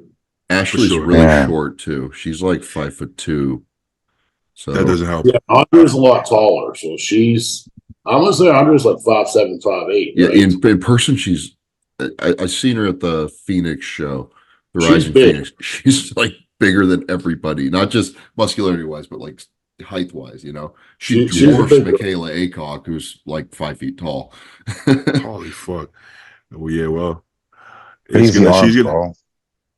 That Rising Phoenix is gonna be interesting. A lot of money on the line, as well. All right.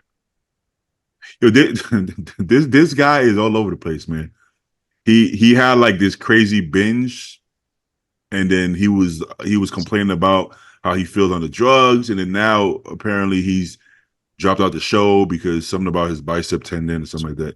He seemed a little bit unstable, if I'm being honest. But structure wise, he has a really good structure.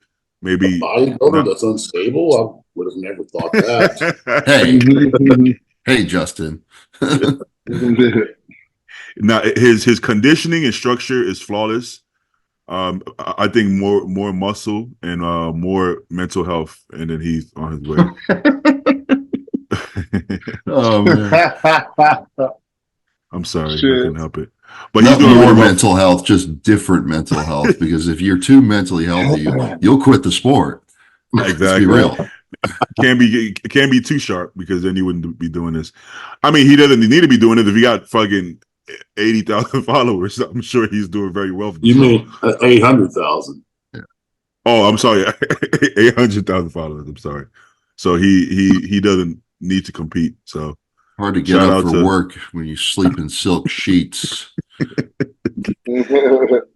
Yo, I kind of want to try this now after seeing Stu do this and now him. This outside natural lighting shit. It looks kind of cool. It looks nice. I didn't do that on purpose. Those pictures just turned out really good. It did. We got You to can in also front see, so by the garden pictures of the car. with the overcast. I'm in West Hollywood. I'm gonna find somebody's Lambo, and I'm gonna just pose right in front of the Lambo. You will get Yeah. the cops called on you. For sure. For sure. Cops coming for sure. Somebody might steal your phone if you put it on a tripod. Don't do that outside, bro. Steal his own West phone. Hollywood. All right, let's see. Anybody else? I think that's it. Oh, look at this guy. Yeah, he didn't deliver. Fuck. Mo left Hani and now is working with Boss of Outlaw. All right. You don't hear too many people leave Hani, but this would be a first. He does look quite good right now. So He looks really fucking good. I presume he's probably doing the Dubai Pro. I think he lives in Dubai. So Well, he looks really good. Boss of Outlaw, I mean, he's kind of killing it. Like usually, like I don't like the flavor of the month coaching thing because I feel like it's like a fad. that's a total thing, dude. It's a flavor of the month. That's such a good way to put it. It's like, oh, it was Milos, and now it's oh my god! It's- And it flipped so fast. Milos went from the hottest coach to the coldest coach, fucking within what 2 months. It's like Yeah, fucking, guys like Justin and Blue, like who you guys don't coach a ton of pros, like big headline, well-known pros. So like you're not in the news all the time. Like you're just always there in the background delivering results. It's like you're good at your job, no drama, no bullshit. those are the coaches you want to work with, though. Yeah, But absolutely. people don't. I don't know. People are weird like that. Literally, if I have a client let's say I have a client win a show, all of a sudden I'll get people like messaging me, even old clients coming back. I'm like, I'm the same exact coach I was last week, right? Before this client won the show. Like it didn't just change in a week. So it's like either you're a good coach or you're not. So you don't have to follow the trends. It's just I don't know. You either fuck with me as the coach or you don't. I don't like the like, oh, well, his client won this show this year. So now I want to work with him. I think you should either do a little bit more research than that and not just follow the trends personally. I don't know. No, I agree with you on that. Yeah. It's one of those things. I actually wouldn't want to work with a coach who's the flavor of the month. Even though I think Boss of him and say he's not sponsored with Evogen anymore. But oh, yeah, look at that. It's still up there, but I don't see any posts. It might just be up there. I don't. Oh, he had the shirts on, I guess. I don't know. I can't see him leaving Hani and still being with Evogen, though. That's hard to imagine. But who knows? I mean, maybe Hani's busy. He's like, I'm busy, man. But he had the crazy physique. I don't know. I don't think Hani would say no. I mean, keep in mind, Hani did coach me as an amateur, and I didn't. It was nothing personal, but I didn't want his services as a pro. Like we got along good. Obviously, we had a sponsorship together, but I just didn't want him coaching me at that point. I didn't feel like it was a good fit. Yeah, that's probably what happened to Mo. This is crazy right here, right? No, it's insane. Yeah. Nice shot, man. Shit.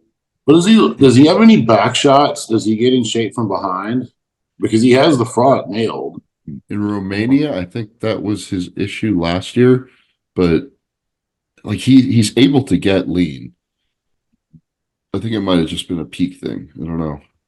You can tell if somebody had the back or not by their profile. So if he if he doesn't turn around in this video, I think we can come to a conclusion. That last set of pictures he put up had his back shots on it. Oh, did it? Yeah. Oh yeah, the first one I clicked, right? Roll up. Yeah, let me see that. This one? Yeah, it should, right? Because he does have a back. Oh, what the fuck? Wait. Oh, what the fuck? I lied. Uh-oh. I'm sorry. I could have sworn that's strange.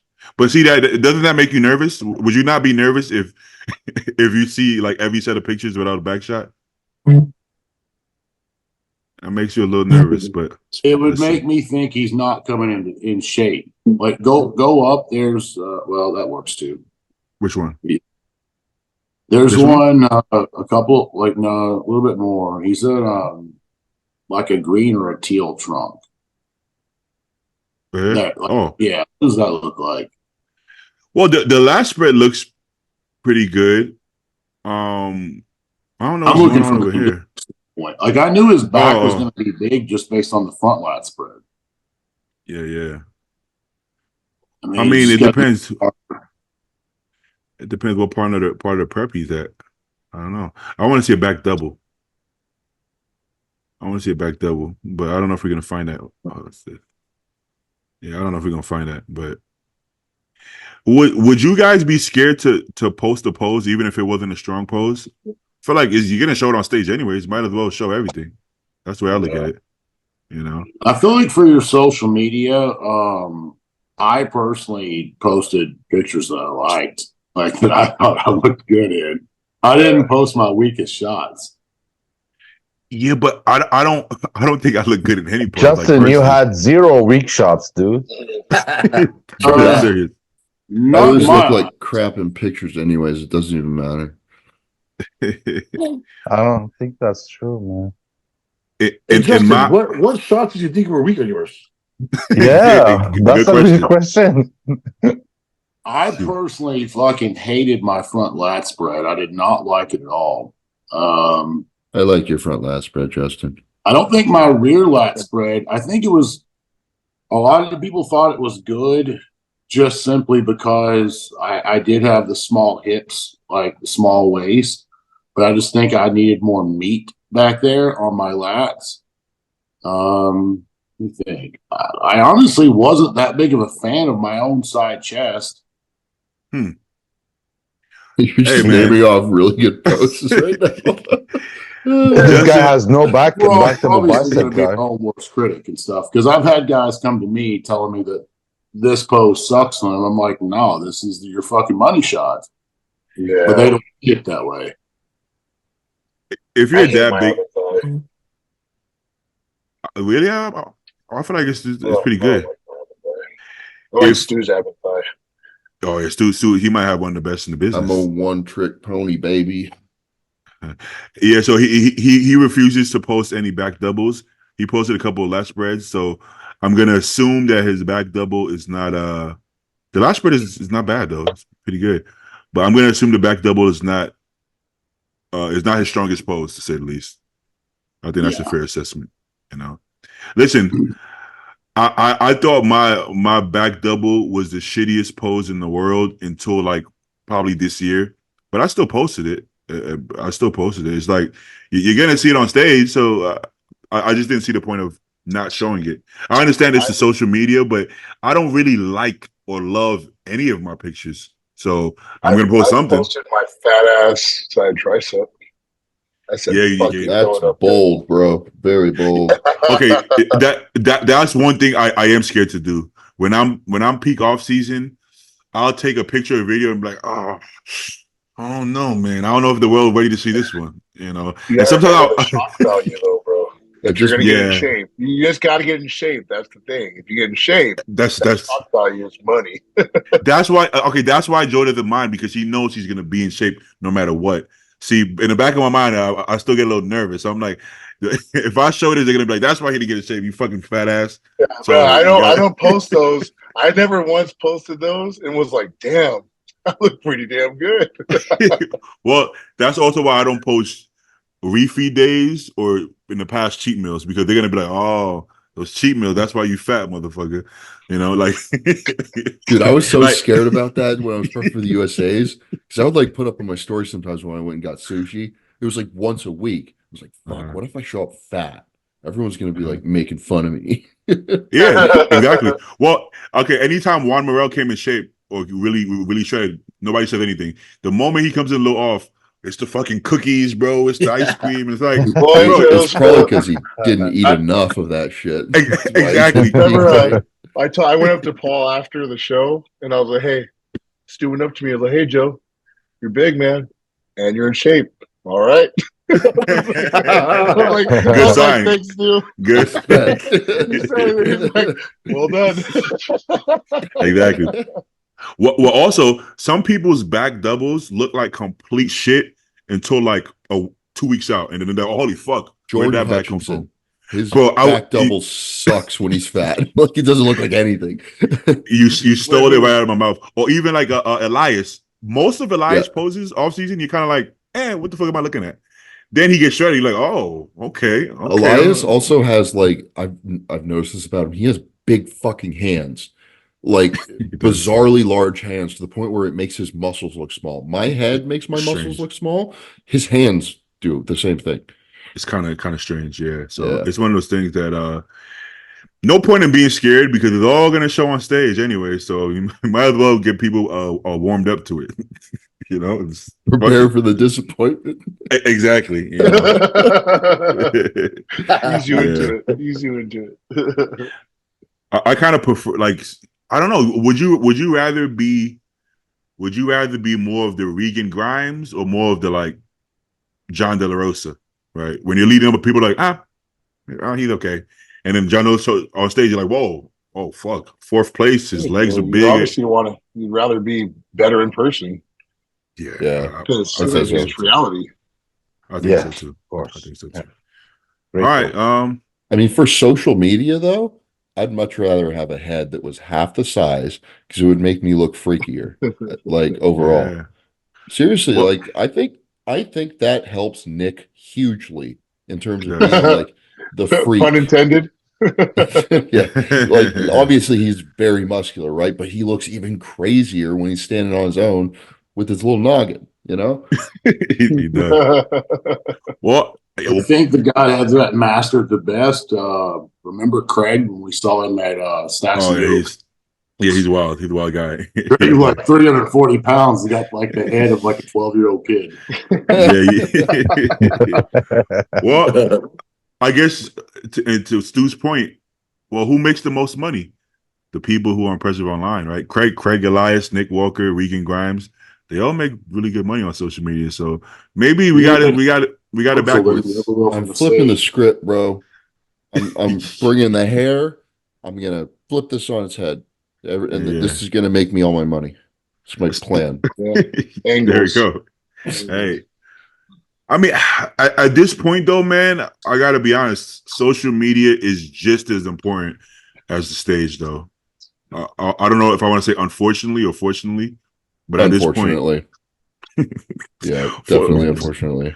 For us that we prefer, we love bodybuilding for bodybuilding, and it's funny because we all do social media at this point, but I can't say we enjoy it. I enjoy the podcast though, but like for a long time, I kind of hated posting on social media, and then now it's not so bad. It's kind of cool sometimes, especially when you start building like a community and you start getting. I don't care as much about love from strangers, but love from people that I respect. I like that. So I'm starting to like it. If I'm being completely honest. For me, I was telling Paul is the one thing that I thought was cool about doing this shit is it's like having like a log of memories. So like some of the workouts we did, what we looked like, who we were talking to, who was in the videos and stuff. Some of the pictures, backtracking like that. It's kind of cool to have that. Agreed. Very cool. Yeah. And then we were friends before the podcast, but as bodybuilders and grown men, we're busy. So it's zero chance that we're going to hop on a phone call for 3 hours twice a week to talk to each other. Right. Mm-hmm. So we wouldn't be in communication to this extent. So it keeps you closer to your friends as well. And even like your not so close friends, which is like other people that come on the podcast that we are friends with, you communicate more. And then you find yourself communicating more even off air. Right.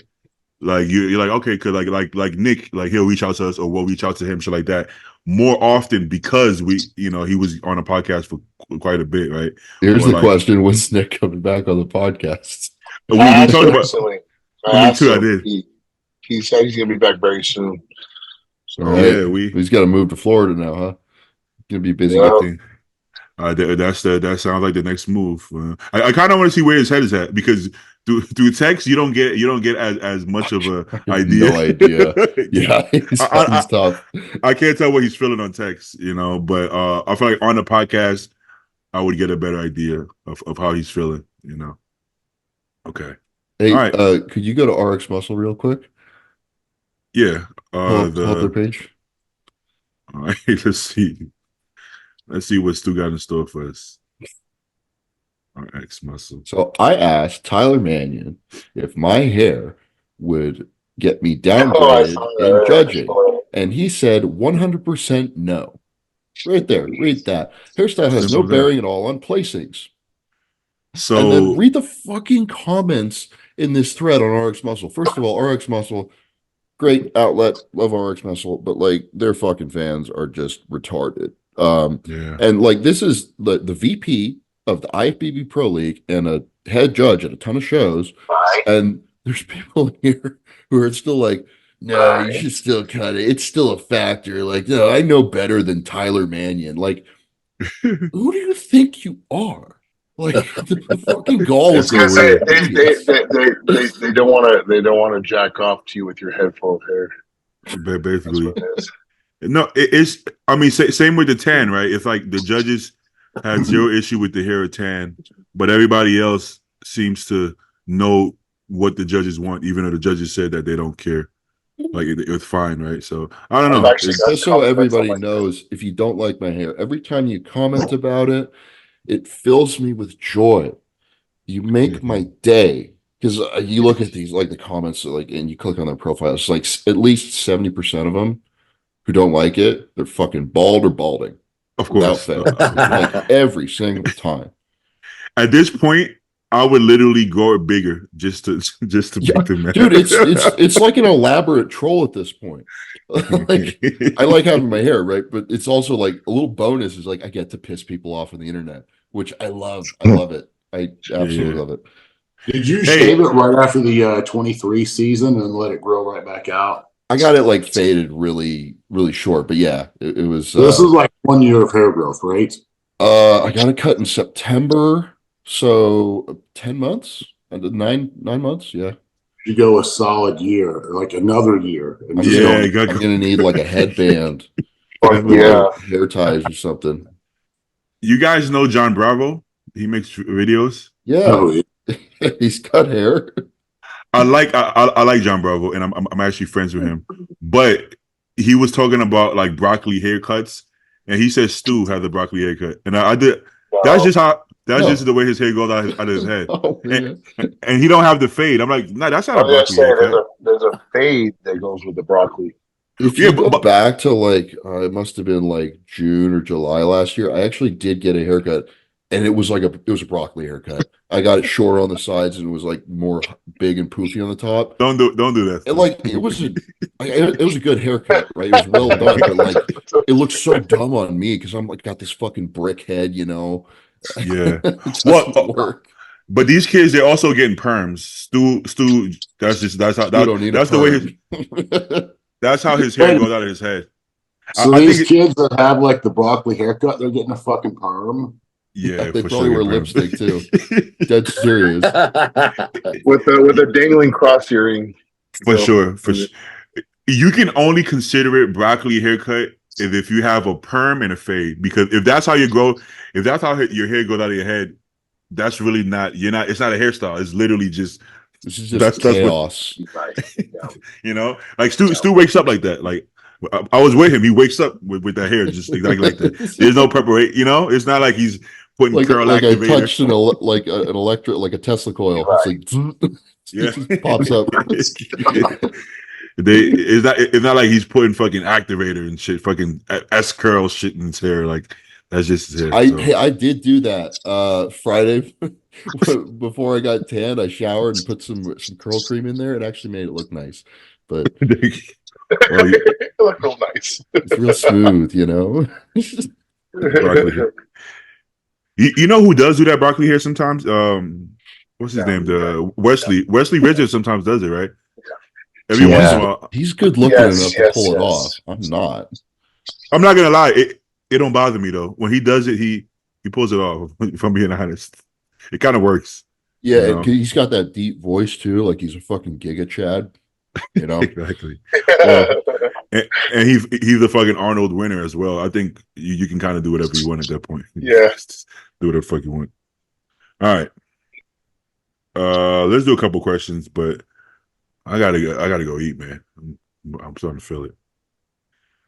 I still haven't ate my first meal, Justin. You Oh, guys shit. saw me eating my first meal. Like almost 2 o'clock in your time. Yes, but the Yeah. good thing is that the good part is that I'm gonna be nice and full later. You know. So Nice and now you full. know why. Now you know why he stays up to 4 a.m. Yeah. Catching up on meals. Yes, that Hey, that was the thing, going back to that when I was talking about Adderall, Mhm. when that kept me up, because I was like doing my last meal at 9 o'clock at night, and then that shit kept me up to 4 in the morning. I was just laying there like Ugh. fucking A. Now I'm starving, I can't sleep. It's like this is fucked up. When did you take it, dude? Like in the morning? So the guy gave it to me and told me to take it like right then and there, and it was like I think it Damn. was like 2:30 in the afternoon. Oh no. And I got fucked. I got fucked so good. 30 mig Adderall at 2 p.m. You're fucked. I've never done Adderall. I've done the phentermine, and I think it feels like Adderall, right? Would you compare it? No, fuck no, it doesn't. Phentermine? No, it I've doesn't. tried Oh. the It was funny phentermine. too. I gave Paul one. He was like, No. "Dog, I couldn't fucking sleep. What the fuck?" And I was like, I couldn't eat. I was like, this is fucking stupid, bro. Like, Wait, because you felt like shit. I was like, "Hey, want one of these?" have you guys ever done phentermine? Besides, I have. guess Stu. I have. You I have? took it once, and it did not It's just compare to an appetite. Adderall. Right? Really? It's Huh? it's an amphetamine. It's still a potent stimulant, but it was prescribed for appetite reduction, and I think it probably does a better job at that. It didn't. I got to be honest. It didn't do anything to my appetite. But I don't eat a lot of food. Does it I like don't fuck your energy and stuff? Like, I mean, because Adderall is going to lift you up. Like, you're going to be highly motivated. Yeah, I mean, Beatty says it does. Yeah, for me on phentermine, I was wired. I was wired, but maybe I don't have the same tolerance as these gentlemen over here. But Yeah. I was so wired, I couldn't turn it off. I had to do something. Like I couldn't be still. Like if I'm driving, I got to be on a phone call. I got to be texting. I got to do something at all times. And I got so much shit done. It was great. But I've been all out. I don't think I want to get any more. I don't know, with the clan and caffeine, and I'm like, I don't want to get a heart attack or some shit. I don't know. You said you take a beta blocker though, right? Or like that combo medication? I do. I take right now it's the Carvedilol or the Metoprolol. One of those. Metoprolol? Okay. One of those. I got a prescription for it too, so I don't have to pay, which is great. Yeah. So, yeah. I'm curious, how does that work when you're taking like metoprolol and Clen together? Like, See, one time I was talking to Boston about that, and he was like, because he was taking Metoprolol too, and he said he felt like it canceled it out. It doesn't. I don't think it does. I don't think it would cancel it out in the sense of like you're still going to feel like a slightly elevated temperature. I do feel it. I mean, obviously, you do have to watch your heart rate. So if your heart rate, like resting, is sitting here at like 110, that's a problem. So Yeah. So no, like I've never used any beta blockers, so I can't really relate to that. So I felt like my heart rate on it is normal. It's like it'd be like I don't know, like resting will be like right now I'm a little leaner. Resting is like, I don't know, 70 probably. And then when I'm doing cardio, I can get it up to like 120, 130. I can't get it higher than that though, which I prefer it that way, because without the beta blocker, I could get it like starting, pretty fucking high, like 150, 160. That makes me a little nervous.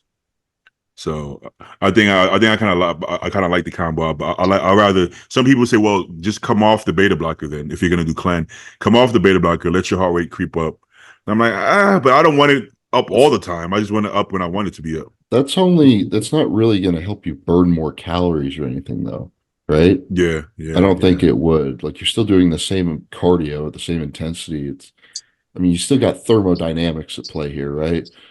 Yeah. Well, then Boston also told me that the Metoprolol is going to keep me fat, so don't do it in prep. So I came off of it in prep, and it's still just as hard to lose weight. So that's just genetics. I think that's just genetically how people lose fat. I don't think that. I don't think it makes you fat. I don't think I it mean, makes you old fat. personally, when I start dieting, because my body weight comes down, my resting heart rate comes down with my body weight. And then, adding clen, maybe it creeps up a little bit, but not noticeably. It's never really an issue. Oh. I don't like take a Mine ton was of the clen same way. either. As I got Also- lighter, when it came down to. So at some point, I do have to come off of it. Like, let's say maybe 6 weeks out. Once I start, like, if I do any like hinge movement and I get lightheaded, I'll come off the metoprolol. Then I feel better because It's dropping at that your point, blood pressure too, right? exactly. I mean, if you drop 40 pounds, by the time you drop 40 pounds, I don't think you need to regulate your heart rate anymore. I think your heart rate is going to be fine. Your blood pressure is going to be even on like tren, clenbuterol, all this other shit, right? That jacks up your heart rate and blood pressure. You're losing all that weight, and you're doing cardio. I don't do any cardio in the off season because I'm a piece of shit. But like when I start doing it in prep, it's like all of that together, the weight loss, the cardio. It's like it all kind of works out. So It does. To be honest, I could probably come off it right now, and I'm sure my heart rate will be in range. But all right, let's do what the fuck? Let's do some questions. Not many though, maybe like a couple. All right. What's the lowest amount of food you guys have ever had to diet on in prep? Zaid. Lowest food, about 800 to 1,000 calories a day, coming from fish and egg whites and asparagus, and that's it. That's one meal for Stu. yeah, I'll get you in shape though. Yeah, well, Yeah. I get you shape. It's crazy. I guess, but does that count if you have to make if you had to make a weight? That's like situational, right? Like, cause you wouldn't have to do that as a pro now. No, Right. of course not. Oh, hell no. Yeah. But I'm afraid for my next show, maybe it affects my conditioning. Because I was always, yes, I was suffering, but man, I look good. Mhm. So I gotta find that balance where I'm not too dieting too hard, but keep that sharpness while being. I gotta be honest. Yeah. I think you might look more shredded, actually, because you're gonna keep all that tissue. And full. I mean, get a chance. Zaid, when you get flat, everyone's kind of different. When you get flat, do you get watery and shitty looking, or do you like get dry? No, I get watery looking, and I Okay. lose my upper body flattens out like crazy, Okay. and my legs get pumped, which makes my symmetry off. Yeah. Okay. Yeah. I think you'll be even harder because when you drop down to light heavies and then fill back out, you have to fill back out so much that even though you had zero body fat, you're gonna hold like a thin layer of water just because all those carbs, shuttling in. I think without having to drop that much, I think you're actually gonna look harder, which would be fire. Honestly, I was ready at 210. 210, I was ready. You was ready in that video you posted at Goals like 6 weeks out. Yeah, that was 220. Well, there you go. Yeah. You were. I mean, okay. Zaid was a heavyweight. That's the truth. Zaid, you was the heavyweight this whole time. You just competed as a light heavy, right? All right. Let's go, Paul. Identify the light heavy. Yeah, well, because it's funny. He's standing next to guys who barely made weight, and he's twice their size. What does that tell you? I'm like, this guy barely made the light heavy, and he's still half his A size. So that tells you this is not. It's not the same division. This is two different. That's because they blows up 20 pounds overnight. He does that. That's the part they don't know. They're like, "What the fuck? This is a light heavy." He that's kind of fucked up. He kind of took their pro card for no reason. He didn't have to do that. That's really hard to actually do though without fucking up your look. To get that much fullness back Good point. without spilling, and It's almost impossible for most people. yeah. I agree. He kind of tells you the diet was too hard, so hard for so long. Of course, yeah. A guy who can actually pull it off very well is Jose Raymond. This was like the 2015 Arnold. I saw Jose like somewhere downstairs, and he's like, "Hey, Josh," he's like, "Did you bring a scale with you?" And I was like, "Yeah, I did." He's like, "You mind if I use it?" And I'm like, "Sure." I mean, there's one right, like literally, we were right across from like the fitness center in the hotel. I was like, "There's one there too." He goes, "Yeah, I want to try another scale." He kind of looked at me funny. I was like, "Why are you pretty far off?" He had like 12 hours and he was 228 or Oh 226. my god! Holy shit! What? But like, yeah, he pulled down like 14 pounds in like 12 hours and then still showed up like bursting full. How? Like that's insane. I That don't know. doesn't make sense. I honestly didn't know if he was going to make the weight or not. That's crazy. Yeah, that's crazy. Yeah, I remember telling him that like my scale was spot on with that one. So if you're 226 or 228, you're still going to be 226 or 228. Some people look like complete shit trying to suck down. They'll completely fall apart and just like waste of time, you know. All right, Paul, what's the lowest amount of food you ever had to diet on? I mean, calories, I don't know, but I think macro wise, Justin, what was it, like 125 grams of carbs? Maybe like 45 minutes of cardio was probably the lowest. I don't think it got to 125. I mean, was it 150 or something like that? we're using this phone, so I can't go back and look at it right now. But I'm thinking, I don't know if you went below 180. No, not just in general. Throughout the years. Yeah, I'm sure previous. Yeah, that's got like 120. I think 125 is probably the lowest I ever went. I think when you did like 45 minutes of cardio, it was literally for like one check-in. That was like like a week or two total. Yeah. And then, but then protein was always up, so the protein was always around 350. So I mean, I was probably still around the 2,500 calorie mark. Well, that sounds fun. Let's go. Let's go. Let's go, Joe. I think the lowest ever was 1,900 calories. That's kind of low. Yeah, that's kind of low. It was 1,900, but it was like 2 hours of cardio pretty much daily. Oh yeah, that's not too fun. Yeah, that's when you put it like that. That's not very fun. Yeah. So that was like 25 grams. That was like 25 grams of carbs, right? Well, this is I actually did that when I was natural. So I did my 10-hour work shift. So on the days I would go to work, it was four days a week, 10-hour shifts. I would do that kind of counted as cardio, and then I would do an hour. And then on my days off work, I would do 2 hours. But with Justin, I would say it was around the same thing. I think for a little bit, it was around 1,900 calories with 75 minutes cardio. But on top of that, I was working that same job. And I would go to work first on half a cup of oatmeal. And then he would do a post-workout shake that was 50 grams cream of rice. And I would actually eat that pre-workout because I didn't have any carbs outside of that half cup of oatmeal that I just used at work for 10 hours. And then do that pre-workout, do 75 minutes of cardio. And then my last meal was like egg whites. I'll be right back, bro. Otherwise, I'm gonna have dog shit in the house. All right, you know, when I was bouncing or doing security, I thought I had a gifted metabolism because I didn't have to do much cardio, but it turns out just running around beating people up was burning. That's why, yeah. Like so, yeah.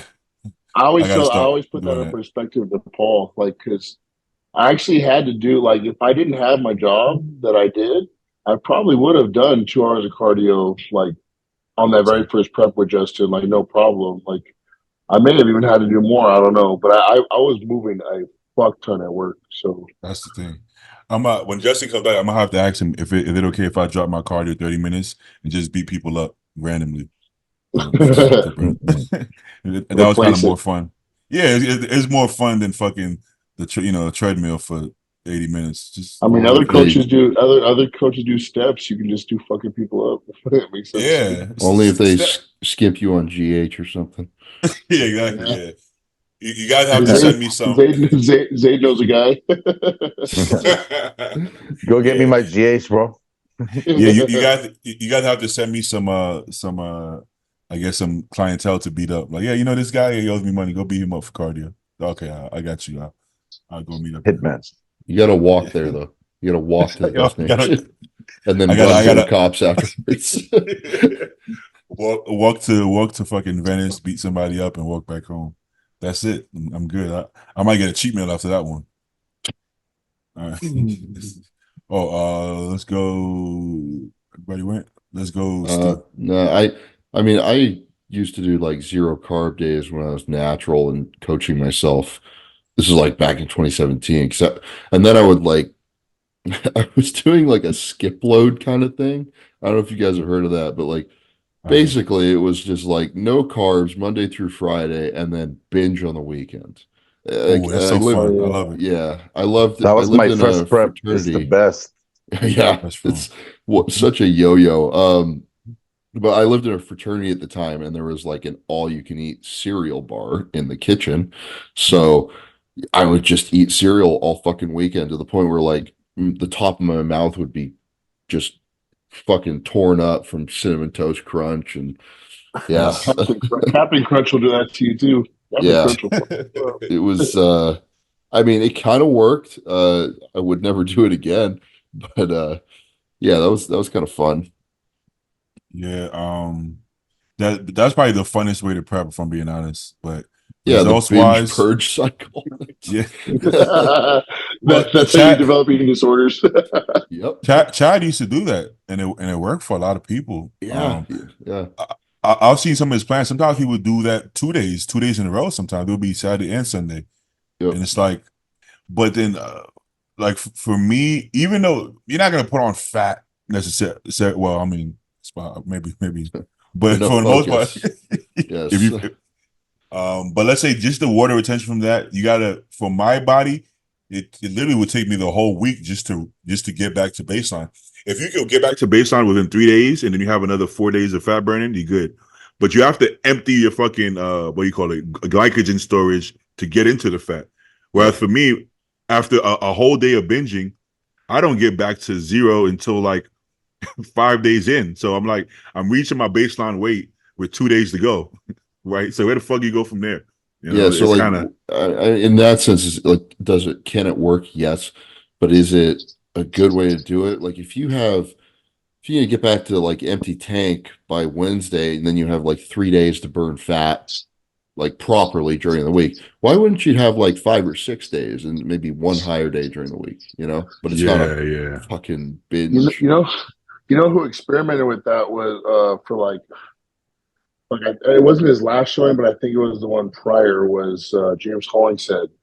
He kind of coached himself, and he would do like every 4th or 5th day, he would have a cheat day, like a whole day or just like that. But he's one of those like, you know, dense, heavy muscled guys that I think can get away with shit like that because of that reason. Okay, but the longer I've been coaching now, right, and trying different things, this is what I came to. It's like if you even need that, then you're probably already grossly under eating to begin with. So now, you know, now you're having 4 super low days and then a crazy binge for 2 days. So your performance is dropping. Then you get a push, then it's dropping. Why not just keep the food higher and have like leveled performance throughout the week, right? And then maybe drop a little bit and then refeed a little bit. Now you're more balanced, right? You're not feeling like complete shit just to feel lethargic as fuck after slamming a bunch of carbs, right? So now you're fucking with your mood, your performance, the whole nine. Where you could have been like Marty or Compton, you could have been on 400 or 500 carbs anyways and get lean and feel good all week long, right? It don't feel as. Huh? I think it's person dependent too, mentally though. Like for example, like in the beginning, because I've been dieting Jay. And I treated it just like that, you know, every so many days and then a refeed and all this. But mentally, she'd rather go carbless and then have a really big, like, cheat meal refeed, like going out with her family and stuff. She's lifestyle, but like even though like she kind of gets more food periodically. She'd rather just fucking go all out on one big meal one day with her family and then Of fucking go course, through the ringer. And it looks everybody. good. Like, looks really good. Here's the thing: everybody would prefer that, but is that Yeah. going to bring you the best physique on stage? Is the question, right? Because now your performance is trailing on and off. So I feel like that feels the best mentally, but is that going to lead to the best look on that day on stage? It might. I was But gonna there's say a because chance. sometimes the mental matches the physical, right? So if you're just like one of those people that you're just fucking stressed out about food, maybe it is like something to look forward Maybe. to. So Yeah, I think it's as a coach though, like if you have your client doing a full day of whatever the fuck they want, it's like how do you control variables? Like there's so much that's looseness the for play there.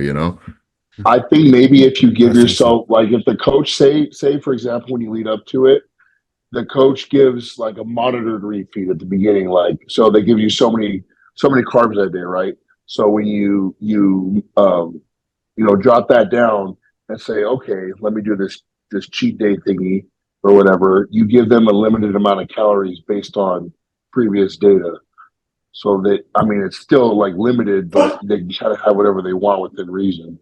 Yeah, but like what if they're eating like pizza and ice cream and dairy and it fucks up their stomach and they're You can't. retaining 5 pounds of fluid from it because they don't tolerate that stuff. That's true. Yeah, that's Lifestyle. So lifestyle. Do what makes them feel best mentally. 100% lifestyle. Yeah. We're talking about winning a show, especially if we're talking about national level or pro shows. There's too much on the line for that. There's zero chance that I'm gonna leave that up for your discretion to eat whatever the fuck you want. There's no chance. I'm gonna tell you exactly what the fuck to eat. There's no chance I'm I gonna just let agree. you. I agree. So If I and what? If I And then- suggested this idea to Blue, I think he'd blow a blood vessel because he's so like particular about like what he wants you to do. Change his name to Red. But also working with different clients, you learn that variables. There's a huge difference in variables, right? Most people, I can be like after the show, you had a long prep. The show is over. You have your dinner Saturday. Eat whatever you want Sunday. And then some people, depending on their body, I might even give them Monday off.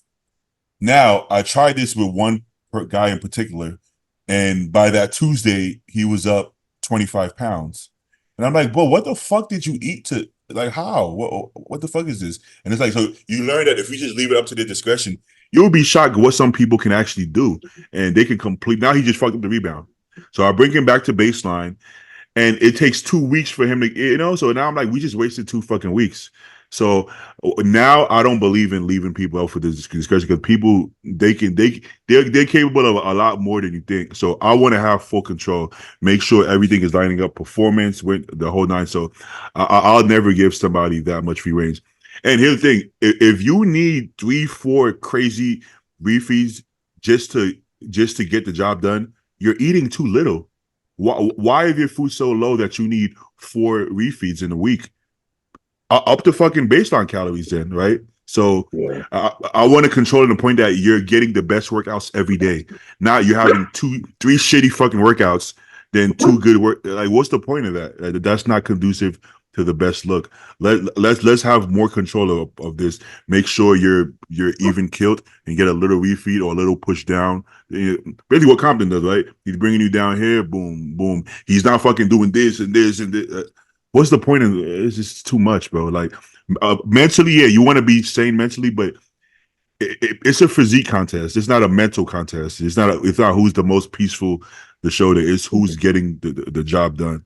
So lifestyle, mental is great, but physique contest, you got to bring the physique first and foremost, right? Yeah. I don't know how we got that deep into that, but No, I mean that's actually pretty important though, yeah, because the more variables you have control over, the more likely you are to land the plane. Like you just understand what to do when and where compared to too much going on. exactly. Shit. First couple of preps, Compton was giving me a burger and fries, but the burger and fries, it affects me a lot different than it affects Paul. So I don't think I'm getting that. I'm getting that anytime soon. All right. My body loves muffins, Justin. It told me so. I'm Yeah, just man. saying the response, the Yo, consistency with that bitches.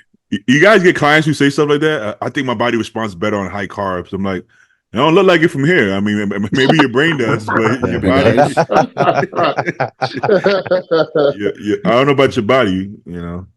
All right. Yo, who's Chris Fine? Chris Fine's the man. I Okay. was about to say something else, but yeah, he's cool. I like Chris.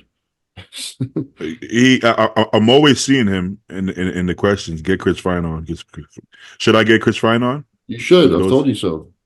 Oh, we talked about him already, huh? Yes, we have. Okay. Well, I got bad memory. You guys talk about the rebound. Any tips for working a hard job, 9 to 12-hour days, and bodybuilding at the same time? Quit. Man up.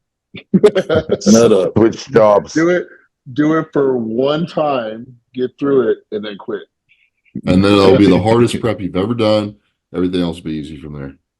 Exactly. I mean, can you give advice? It's just you got to do what you got to do. If you Straight need a up, like job, when I said man up, I meant it. Like the only reason I stopped, honestly, was because I literally physically during my rebound, once I got to 250 pounds after that show, I literally could not walk. Like I would walk it all day for my job, and I would have to like stand and scan every individual piece of clothing I would do, and I literally couldn't fucking do it. Like I was like, wow, like I have to choose. Am I gonna keep doing this, or am I gonna fucking? I have to quit one of them. Like I really don't want to quit bodybuilding. It's pretty fun. I was bouncing one night, and that night the GM just had it out for me, and I was in prep, and she kept having these random demands on me. I'm like, what? Did she got something against me? She's like, yeah, I want you to stand in the elevator all night and just monitor the elevator. I said no, and I walked the fuck out, and I never bounced again. Yeah, I don't know. It wasn't that. I was like, I can't do this, especially if you're gonna be on my case like that. And I started training people. I'm like, fuck it. The same day, it was hot as fuck. We had these special mats that were like stupid heavy, and this facility was like fucking huge, and they added 50 of those heavy ass mats. And then they told me on top of that I can only walk around the facility wearing a long sleeve. And it was hot as fuck. Again, 250 pounds, trying to I couldn't even my lower back pumps were incredible. And I remember they walked throughout the whole facility and all that shit. Like, okay, we're gonna need you to bring these mats back later, whatever. After they left, my boss and everything left. I looked at my assistant. I'm like, well, today's my last day, brother. I'm gonna help you wrap it up. I'm gonna go drive the truck. And I was like, and I'm quitting 100%. So, and I did. Well, I literally left the keys on the dash, texted my manager. I was like, it's been a pleasure. Fucking bounced. that being Go ahead. No, okay. That being said, you have to know where you're at as well and know what kind of cushion you have. At that point, when I was bouncing, I had an apartment like a couple blocks away from my mom. So I knew if it came down to it, my mom was by herself. I was like, okay, if I lose the apartment, I'll just go stay with her, right? Now, if you know that you're in the middle of, bumfuck and you have nobody to, nowhere else to go, you might have to just suck it up and keep working the fucking job. I was gonna say that's when you got to choose. Like if it did, look, if I had a wife and kids and stuff, I was living on my own, all this shit. Yeah. I'm sorry, but bodybuilding was gonna have to go. But I didn't have that situation.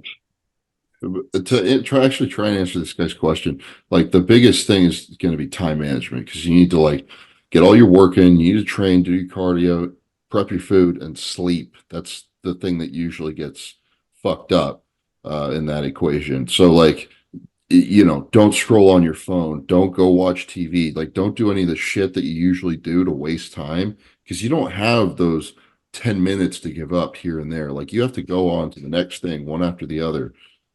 My 21 prep was kind of like that. I was doing 10.5-hour days at work. It was a desk job, but it was still a lot.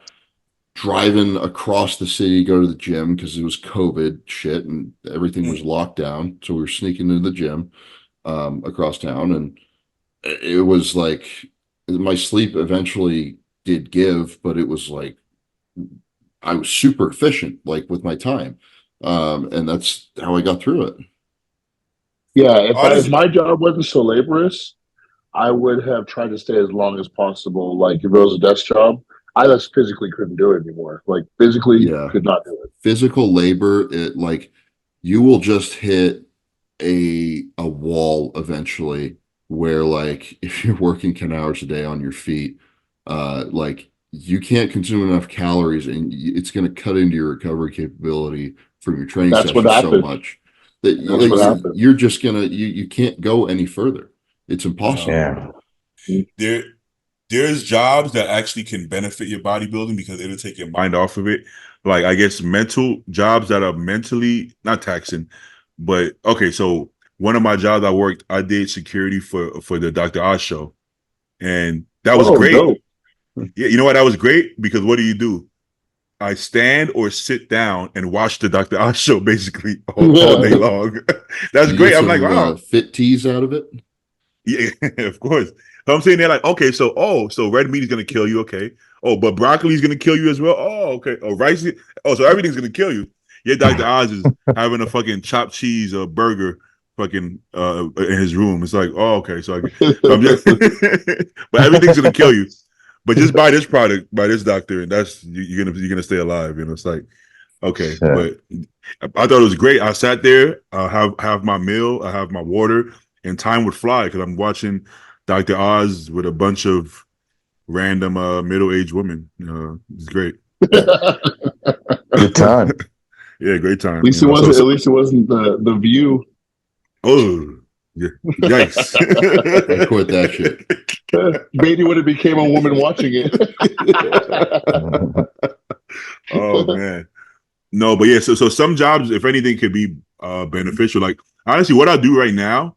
It's a great time pass. I mean, I don't train people who I don't enjoy training. So I enjoy people who I like, and then I coach people who I like, I guess. So yeah, it's a great time pass for me. Doing a podcast is passing time, you know. So I don't got no complaints, man. Life is good, you know. All right. Oh, what was the question? What the fuck are we talking about?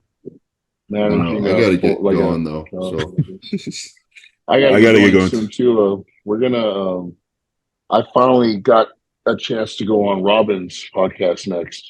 Ooh. Oh yeah, I saw that Canadian beef. You know why? Yeah, because I told him to get stuffed.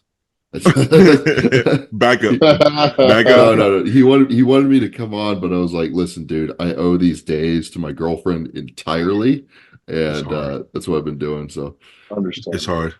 It's hard to make time for podcasts. So further up, I appreciate y'all for coming on because when I get asked to be on, I kind of be like, fuck, I don't know if I want to do it. You know, it's different with you guys.